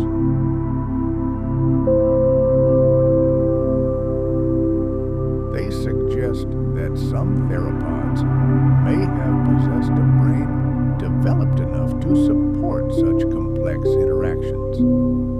Although direct evidence is still lacking, these data open up entirely new horizons in our understanding of dinosaur evolution. The debate about pack hunting and dinosaurs continues to rage, but Mosasaurus remains one of the most compelling examples in support of this theory.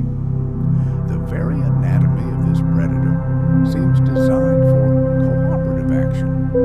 Its long, powerful hind legs, coupled with a relatively light body for its size, suggest it was adapted for long pursuits and high speeds. These qualities would have been invaluable during driven hunts, when a group of predators could surround a huge herbivore and drive it into a deadly trap. The shape of Mosasaurus's skull and teeth also hint at its tactics. It was capable of inflicting quick but very deep wounds, designed to weaken its prey during a long and exhausting chase. The fact that both juvenile and adult specimens are present among the discovered fossils supports the idea that Mosasaurus groups may have been family clans or social packs. Such a lifestyle suggests a much more complex and interdependent behavior among these ancient dinosaurs than we previously imagined. The body structure of Mosasaurus even hints at some form of parental care or complex social interactions, which would be completely unusual for giant predators.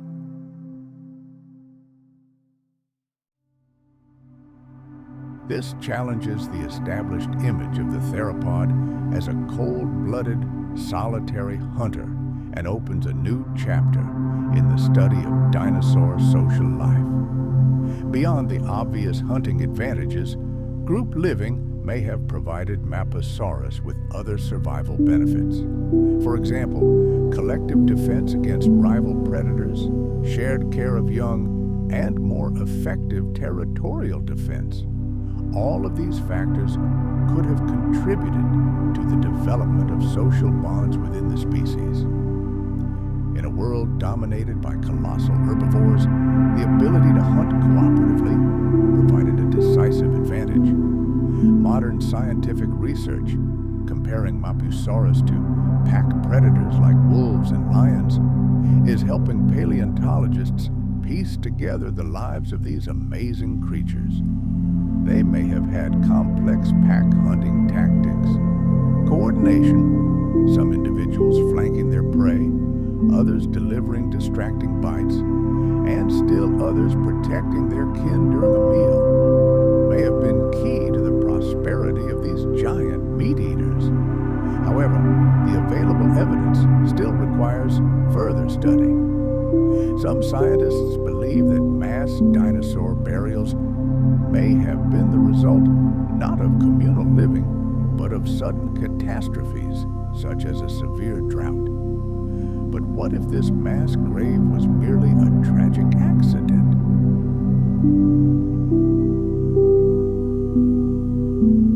What if this isn't a picture of communal living, but the result of a sudden catastrophe, such as a severe drought that drew everyone to the last source of water, or a devastating flood that turned the valley into a death trap for an entire group of these giants?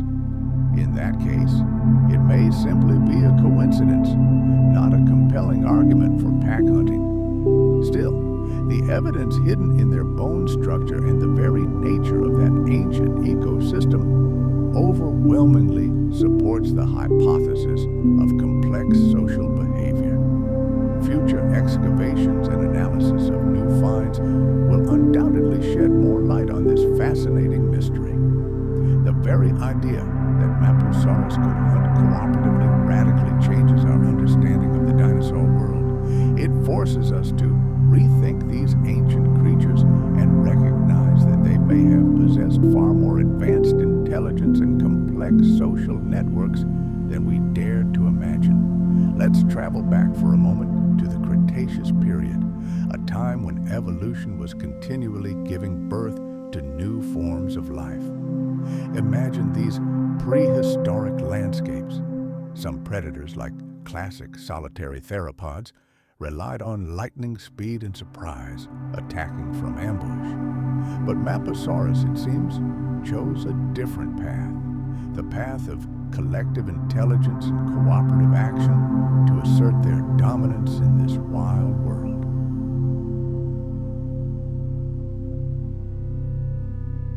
This deadly cocktail of colossal size, crushing power, and most importantly, coordinated teamwork made Mapusaurus one of the most fearsome predators ever to walk the earth. It's safe to say that Mapusaurus rosi is a striking example of how the power of a cohesive pack can be no less, if not more terrifying than the ferocity of even the largest solitary predator.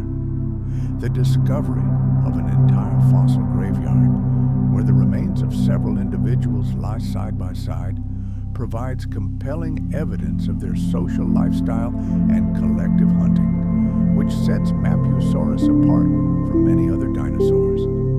And while paleontologists continue to unearth new fragments of the past and develop ever more daring theories, Mapusaurus remains a key figure in the great history of our planet. And the main question, how exactly these apex predators managed not just to survive, but to thrive in the harsh ecosystems of South America at the end of the age of dinosaurs, continues to excite scientists. Among the countless monsters that terrorize the prehistoric world, one creature occupies a truly special place: the Tyrannosaurus. Unlike the Tyrannosaurus Rex, whose jaws were designed to crush bones and tear through tons of flesh, or the ferocious Jurassic predators that relied on numbers and coordination, the Tyrannosaurus didn't need teeth to inspire primal terror.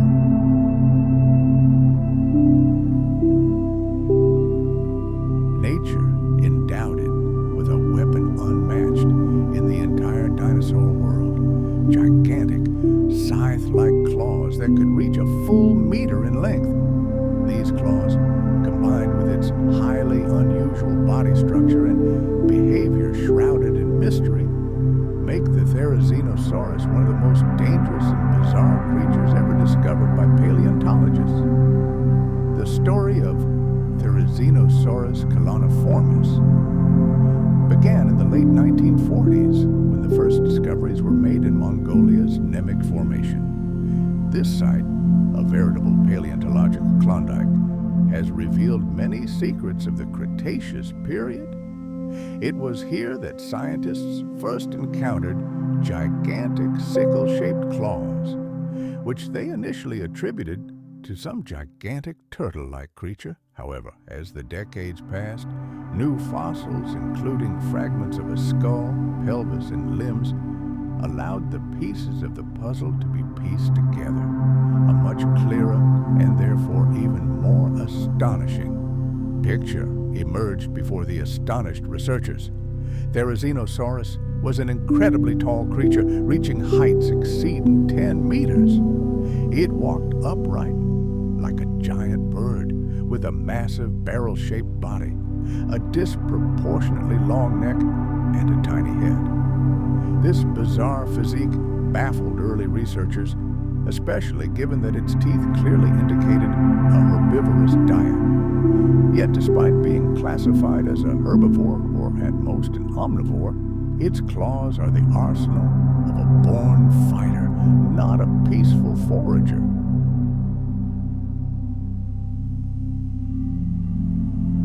These claws are the longest ever seen on any land animal in the history of the planet. Shaped like curved daggers, they gave their owner a truly menacing appearance. They could cut, rip, and perhaps even climb slopes. Their intimidating size and unique shape leave no doubt. They weren't used for decoration or for carefully digging up roots. These blades could easily rip open the belly of any predator that dared to encroach on the Tyrannosaurus's territory or challenge it for dominance. In the dinosaur world, it was a true gladiator, never backing down and always ready to meet its enemy head-on, its deadly sabers extended. The Tyrannosaurus's evolutionary tree adds even more intrigue. It belonged to the theropods, the same large group that included the famous Tyrannosaurus Rex. The hypothesis of Mapusaurus's collective hunting rests on several powerful pillars. First, the very discovery of the remains of multiple individuals in one location is direct evidence that these dinosaurs at least died shoulder to shoulder and most likely lived that way as well. Second, fossil tracks left by their close relatives, the Giganotosaurus, also hint at complex social behavior. And third, let's consider their potential prey. Giants like sauropods and titanosaurs were living fortresses, and overcoming them alone would have been a near impossible task.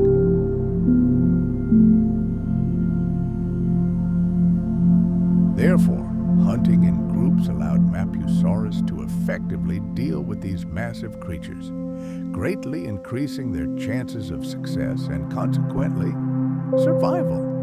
After all, coordinated hunting requires advanced social skills, precise coordination, and a communication system, qualities that scientists previously thought were not characteristic of large theropods. However, the findings associated with Mapusaurus suggest that some of these predators may well have possessed a neural apparatus sufficient for such complex behavior. While the jury is still out, these discoveries are already pushing the boundaries of our understanding of predator evolution.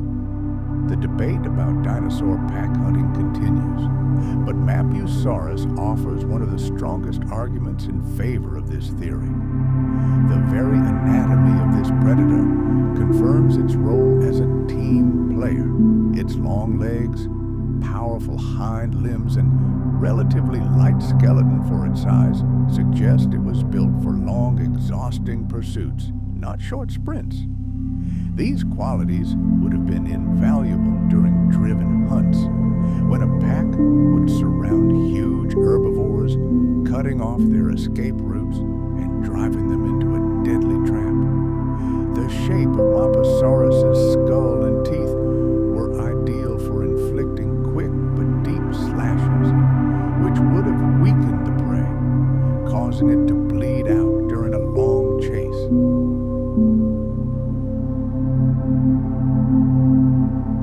The presence of both juvenile and adult specimens in fossil deposits suggests that Mapusaurus groups may have represented true family clans or social packs.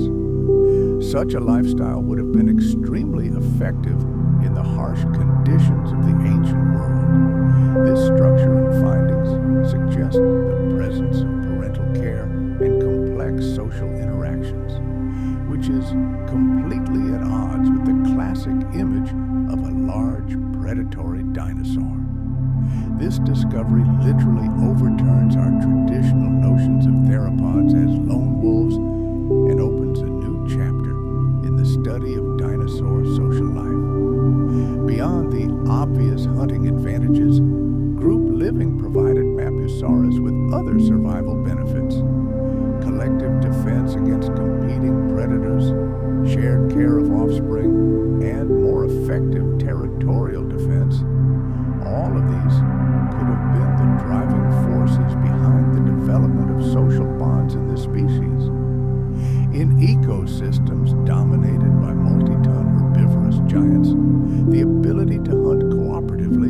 was a decisive evolutionary advantage. By comparing Mapusaurus with modern pack predators such as wolves or lions, paleontologists are trying to reconstruct a picture of their social interactions. They may well have had complex hunting tactics. Imagine this scenario. Some individuals corner their prey, others attack from the flanks, delivering bite after bite, and still others defending their kin during a bloody feast. This could explain the phenomenal success of these giant carnivores.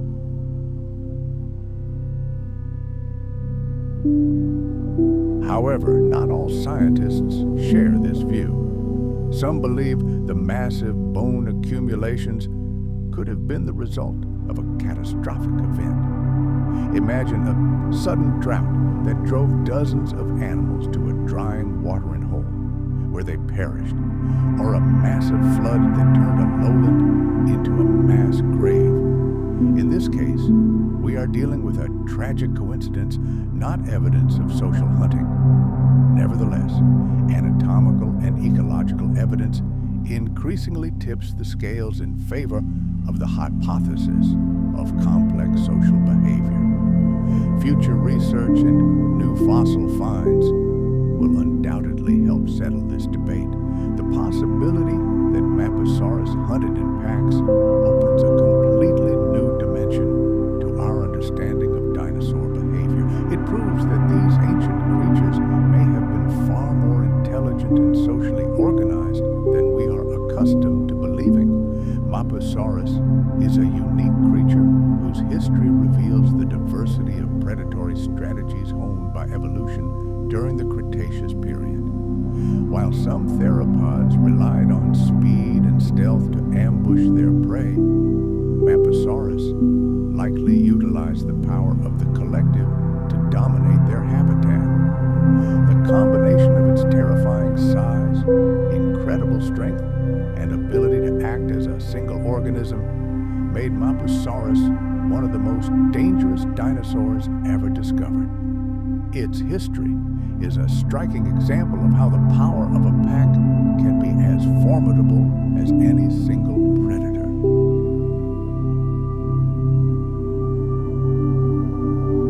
The discovery of several specimens found together strongly suggests that Mapusaurus was capable of social behavior and cooperative hunting, making it a unique specimen in the dinosaur world.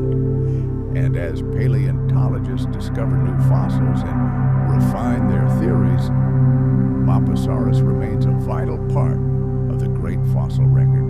The mystery of how one of the planet's most fearsome predators managed to survive and thrive in the South American ecosystem at the end of the dinosaur era continues to excite and intrigue scientists around the world. And among these terrifying lizards, among the legion of giants that reigned supreme in the prehistoric world, the Tyrannosaurus occupies a unique place. Fast forward millions of years. Imagine a Tyrannosaurus Rex, a killing machine with jaws capable of crushing bones. Or think of a flock of Utahraptors, deadly as a swarm of wasps. These predators needed fangs and speed to intimidate, but Tyrannosaurus didn't need teeth to inspire primal terror. Instead, it possessed a weapon unparalleled in the entire dinosaur kingdom. Its weapons were gigantic, sickle-like claws, each over a meter long. These incredible blades, combined with its highly unusual appearance and behavior shrouded in mystery, make Tyrannosaurus one of the most dangerous dinosaurs ever discovered by paleontologists. And its danger lies not so much in what we know about it, but in the mysteries it still poses.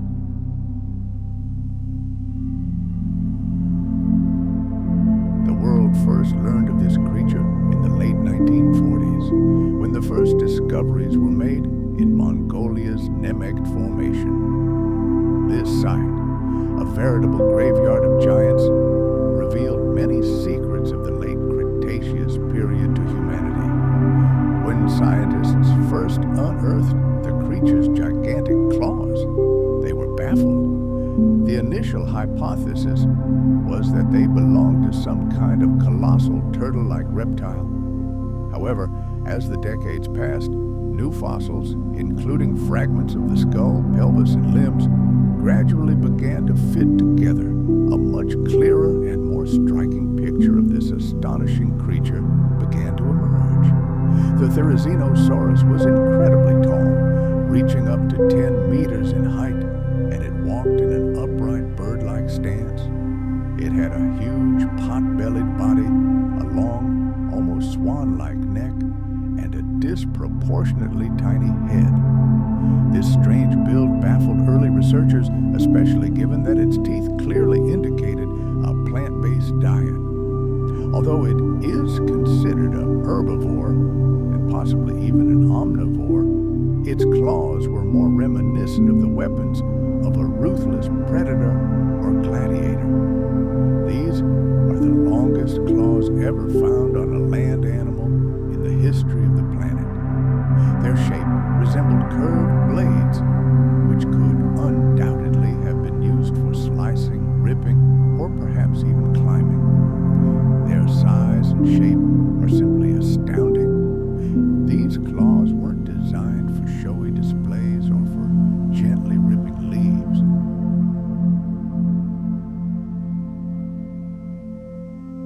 They could easily disembowel any predator that dared to encroach on its territory or challenge it for dominance. In the brutal world of dinosaurs, this wasn't a beast that fled danger. No, it stood firmly on the ground, its terrifying claws extended, always ready for a deadly fight. The evolutionary origins of Tyrannosaurus only add to the mystery of this story. It belonged to the theropod group, the same broad group that included the awe-inspiring Tyrannosaurus. However, Tyrannosaurus Rex and other swift predators were part of a unique evolutionary lineage known as Tyrannosaurs. These strange feathered creatures walked on two legs, had long necks, and were likely clad in dense plumage. Tyrannosaurus may have resembled a massive feathered sloth, but with claws that possessed truly incredible destructive power. Some scientists speculate that these claws could have served a variety of purposes, from bending branches and plucking leaves to digging into the ground and breaking down tree trunks in search of nests or insects. However, when it came to defense, these claws were a terrifyingly effective weapon. A predator attempting to attack a Tyrannosaurus could have been struck in the face, punctured in the abdomen, or forced to retreat in panic by a mere threat display involving these darting blades. Fossil evidence also suggests that Tyrannosaurus inhabited an environment fraught with deadly dangers.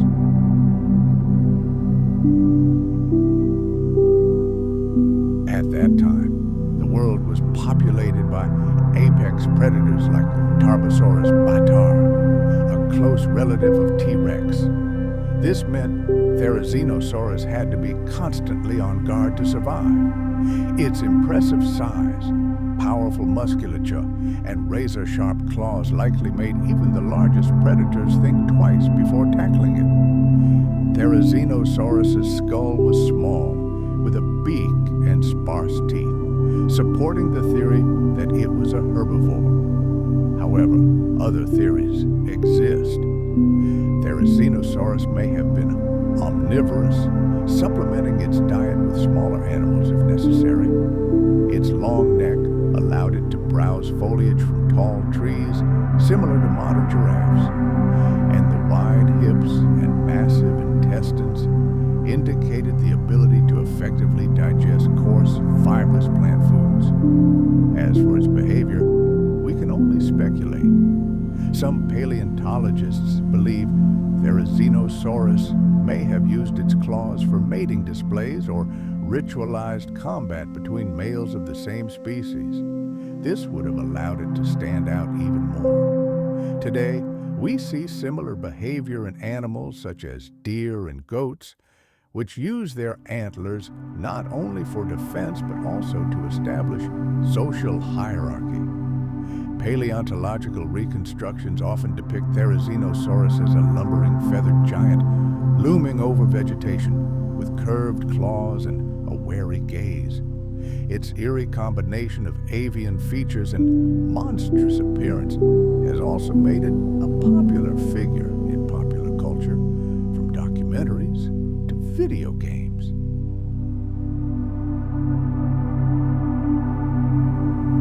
Despite the lack of complete fossil remains, the bones we do have provide insight into its biomechanical potential. Research suggests that its claws, while not as fast as those of raptors, were still capable of striking with colossal force. Therizinosaurus's strength lay in its long arms and incredibly strong shoulder muscles. Even a single defensive strike could easily prove fatal. One theory suggests that Therizinosaurus used its claws defensively, similar to modern sloths. This tactic was intended not to attack, but to frighten an aggressor. However, unlike sloths, Therizinosaurus was large and likely quite agile. Its maneuverability allowed it to deliver vicious counterattacks. Furthermore, its legs, while not adapted for sprinting like those of a velociraptor, were strong enough to support its massive body.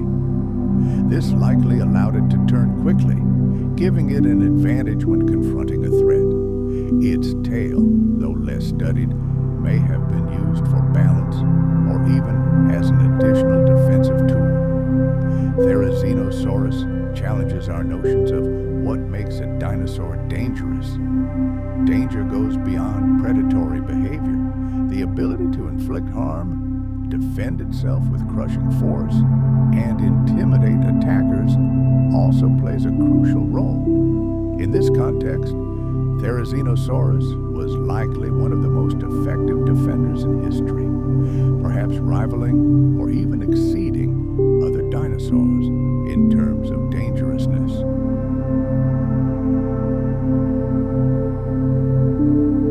Modern comparisons are meaningless, as nothing like this species exists on the planet today. Its combination of herbivory, enormous claws, and descent from predatory theropods makes it a unique creature in evolutionary history. This reflects the complexity of dinosaur evolution. How could a lineage that produced some of the most ferocious predators produce such a strange yet deadly giant? In recent years, paleontologists have discovered even closer relatives of Therizinosaurus, further enhancing our understanding of its role in history. These discoveries help us fill gaps in our knowledge. They support the hypothesis that the Therizinosaur family evolved alongside predators. However, unlike them, they adapted not for speed or sharp teeth, but for defensive morphology and perhaps even group behavior. It is still unknown whether Therizinosaurs lived in herds, but if so, their coordinated defense with powerful claws would have made them virtually invulnerable. Therizinosaurus demonstrates that danger came in many forms in the dinosaur world. While it may not have preyed on other dinosaurs, it was no less menacing. Towering, clawed, and shrouded in mystery, it serves as a reminder that in the age of giants, even herbivores could be true monsters. When we look back millions of years and ask, who was the most dangerous of them all? Therizinosaurus emerges as a leading candidate. The answer to this question remains unclear and complex.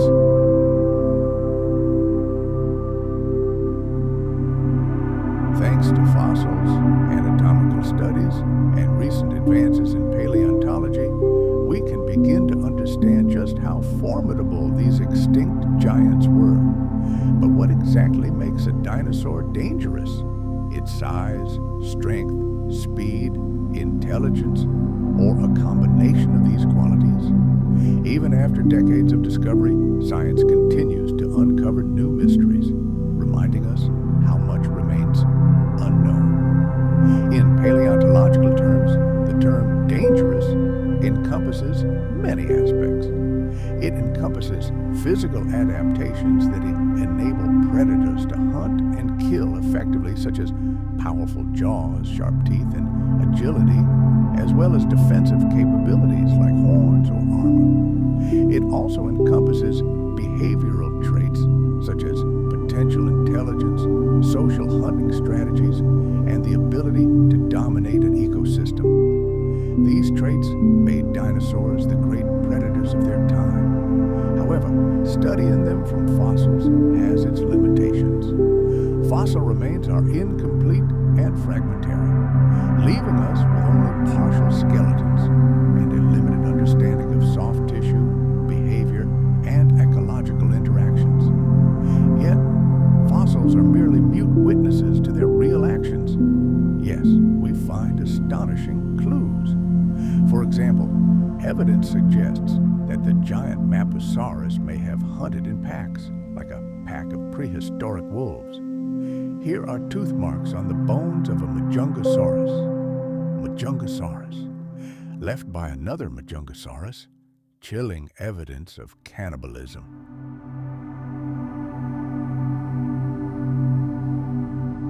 These are fascinating glimpses into their world, but each answer raises dozens of new questions. Was communal hunting the rule or a rare exception among theropods? How did intelligence differ among species? How did landscape and climate shape their daily lives and survival methods? Analyzing skull structure and mathematically calculating bite force are excellent scientific tools.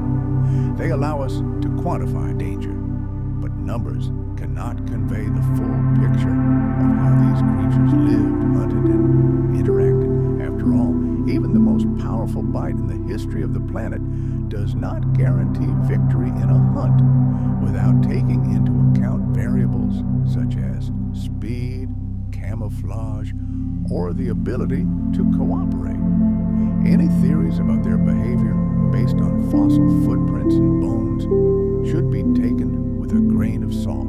They often rely on our own interpretations and comparisons with modern predators, which, frankly, are far from ideal analogs. The dinosaur world was completely different.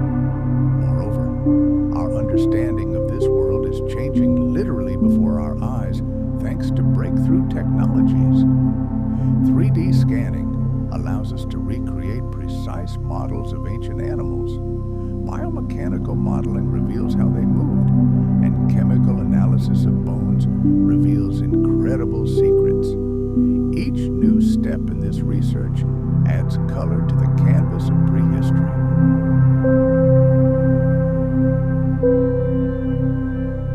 Each new find reveals astonishing details, from microscopic scratches on tooth enamel that silently reveal diet, to isotopic analysis that sheds light on the roots of their epic migrations.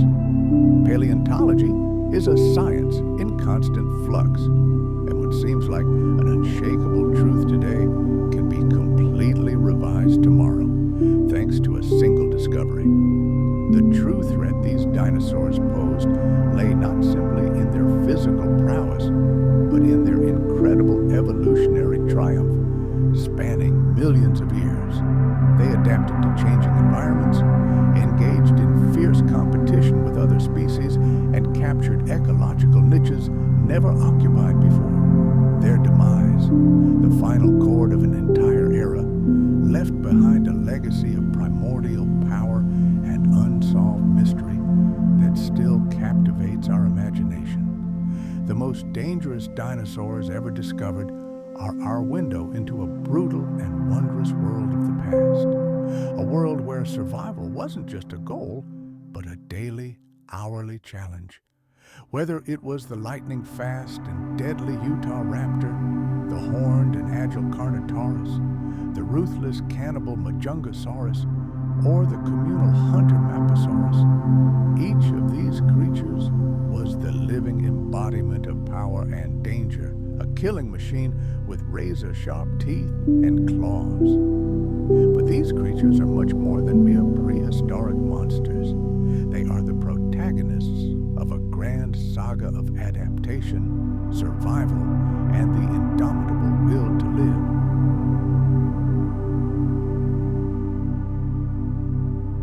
And as we continue to unearth their bones, develop new methods to study them, and question old dogmas, we come ever closer to understanding these giants. We begin to see them not simply as monsters from the past, but as complex, dynamic beings who were rightful masters of their ancient world. But let's be honest, science is still far from unlocking all their secrets. The skulls, bones, and fossilized footprints we so meticulously study are mere shadows of their true lives, shadows of the ferocious battles they fought and the ecosystems they reigned supreme. It is this veil of mystery, combined with the incredible, almost mythical power of these extinct giants, that makes dinosaurs among the most astonishing and awe-inspiring creatures ever to walk the earth. Their legacy is a stark reminder that the greatest predators in natural history are shaped by forces beyond human control: evolution, the environment, and time itself. Despite the tremendous progress in dinosaur research, science still struggles to unravel many of their secrets. Each new fossil has the potential to revolutionize our understanding of their hunting techniques, social structure, and survival tactics. The story of these ancient predators is far from over, and their fearsome image continues to inspire and awe millions of people, even tens of millions of years after they disappeared from the face of the planet. A dinosaur skull is more than just a collection of bones.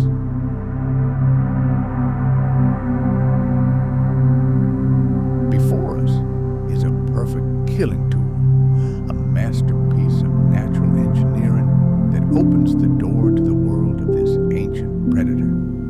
It tells us about its abilities, its feeding habits, and its long evolutionary history.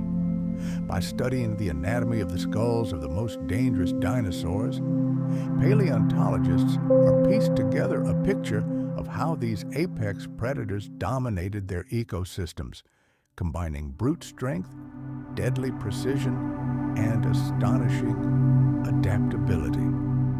The skull of a predatory dinosaur had to meet two seemingly mutually exclusive requirements: be incredibly strong and at the same time extremely efficient.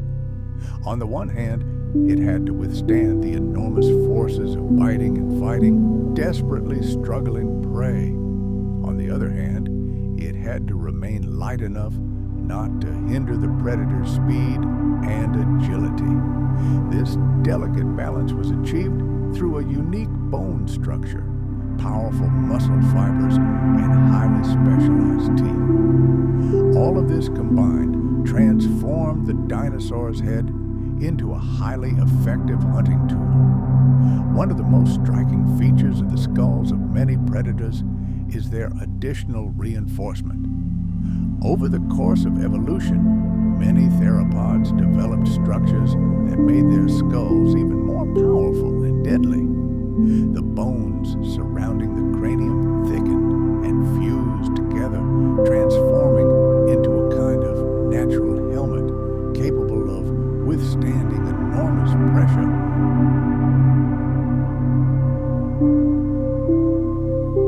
These natural helmets provided reliable protection against fractures, even when the predator bit through thick hides and crushed bones, or engaged in brutal combat with enormous prey. Take, for example, one of the most fearsome hunters in the history of the planet, Tyrannosaurus Rex. Its skull was a veritable fortress of bone, with remarkably thick bones bones and fused sutures that gave the entire structure incredible strength. This adaptation allowed it to deliver crushing, bone-crushing bites without risking damage to its own skull. This was a vital advantage for a predator that hunted armored giants like Triceratops and Hadrosaurs. The skull shape of different predator species could vary dramatically, reflecting their unique hunting styles and dietary preferences. Some, like Allosaurus, had long, narrow skulls with blade-like teeth. This design was ideal for grabbing and holding prey, inflicting multiple slashing wounds. Others, like Carnotaurus, had shorter, taller skulls adapted for powerful, rapid bites during lightning-fast ambush attacks. Giganotosaurus, another apex predator, also possessed a massive, robust skull. This suggests its ability to inflict severe injuries. It likely hunted giant sauropods gnawing on their enormous bodies and tearing out chunks of flesh. Jaw muscles play a crucial role in bite force and hunting efficiency.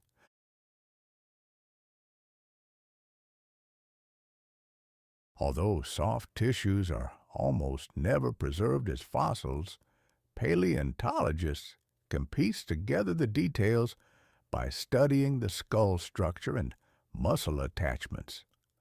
Enormous openings in the skull, which scientists call fenestrae, not only reduced its weight, but also provided space for the development of incredibly powerful muscles. The location and size of these windows in the bone directly indicate the volume of the jaw muscles, and therefore the potential bite force. Tyrannosaurs had particularly large temporal fenestrae, indicating the truly monstrous strength of their jaws. Estimates suggest their jaw muscles could generate pressure exceeding 3.5 tons per square centimeter. This force was more than enough to easily crush even the thickest bones and rip flesh. This incredible power likely gave T-Rex a huge advantage over its competitors, allowing it access to bone marrow and other nutrient-rich tissues that other predators simply couldn't reach. On the other hand, smaller theropods like Velociraptor had far more modest jaw muscles. But what they lacked in brute strength, they more than made up for with their agility and deadly sickle-shaped claws. Velociraptors likely relied not on the power of a single bite, but on a series of quick, precise strikes to incapacitate their prey. Their light, graceful skulls were designed for rapid jaw clamping, and their sharp, slicing teeth allowed them to tear flesh with lightning speed.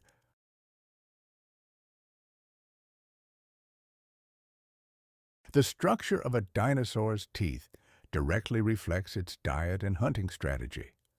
Carnivores often had serrated teeth that functioned like a saw blade, effectively cutting through tough muscles and tendons. These microscopic serrations, known as denticles, greatly increased the teeth's cutting power and helped predators quickly dispatch prey, reducing the time it would have to spend fleeing or resisting.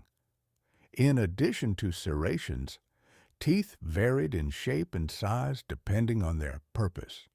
Some theropods had backward-curving teeth, like hooks, designed to hold struggling prey in a death grip. Others had flat, blade-like teeth, ideal for inflicting deep slashes. And some, such as the aforementioned Majungasaurus, had shorter, thicker teeth, true tools for crushing bones. This diversity suggests a wide range of hunting tactics and feeding preferences among predatory dinosaurs. Skull adaptations also included other specialized structures beyond bones and teeth. For example, Carnotaurus had distinctive bull-like horns above its eyes. These horns may have been used to demonstrate strength in ritual combat with rivals or to protect the skull during attacks on large prey. Some dinosaurs had reinforced snout tips, which helped them withstand the twisting and pulling forces that inevitably occurred when fighting desperately struggling prey. Modern technologies, such as 3D scanning and, of course, elemental analysis,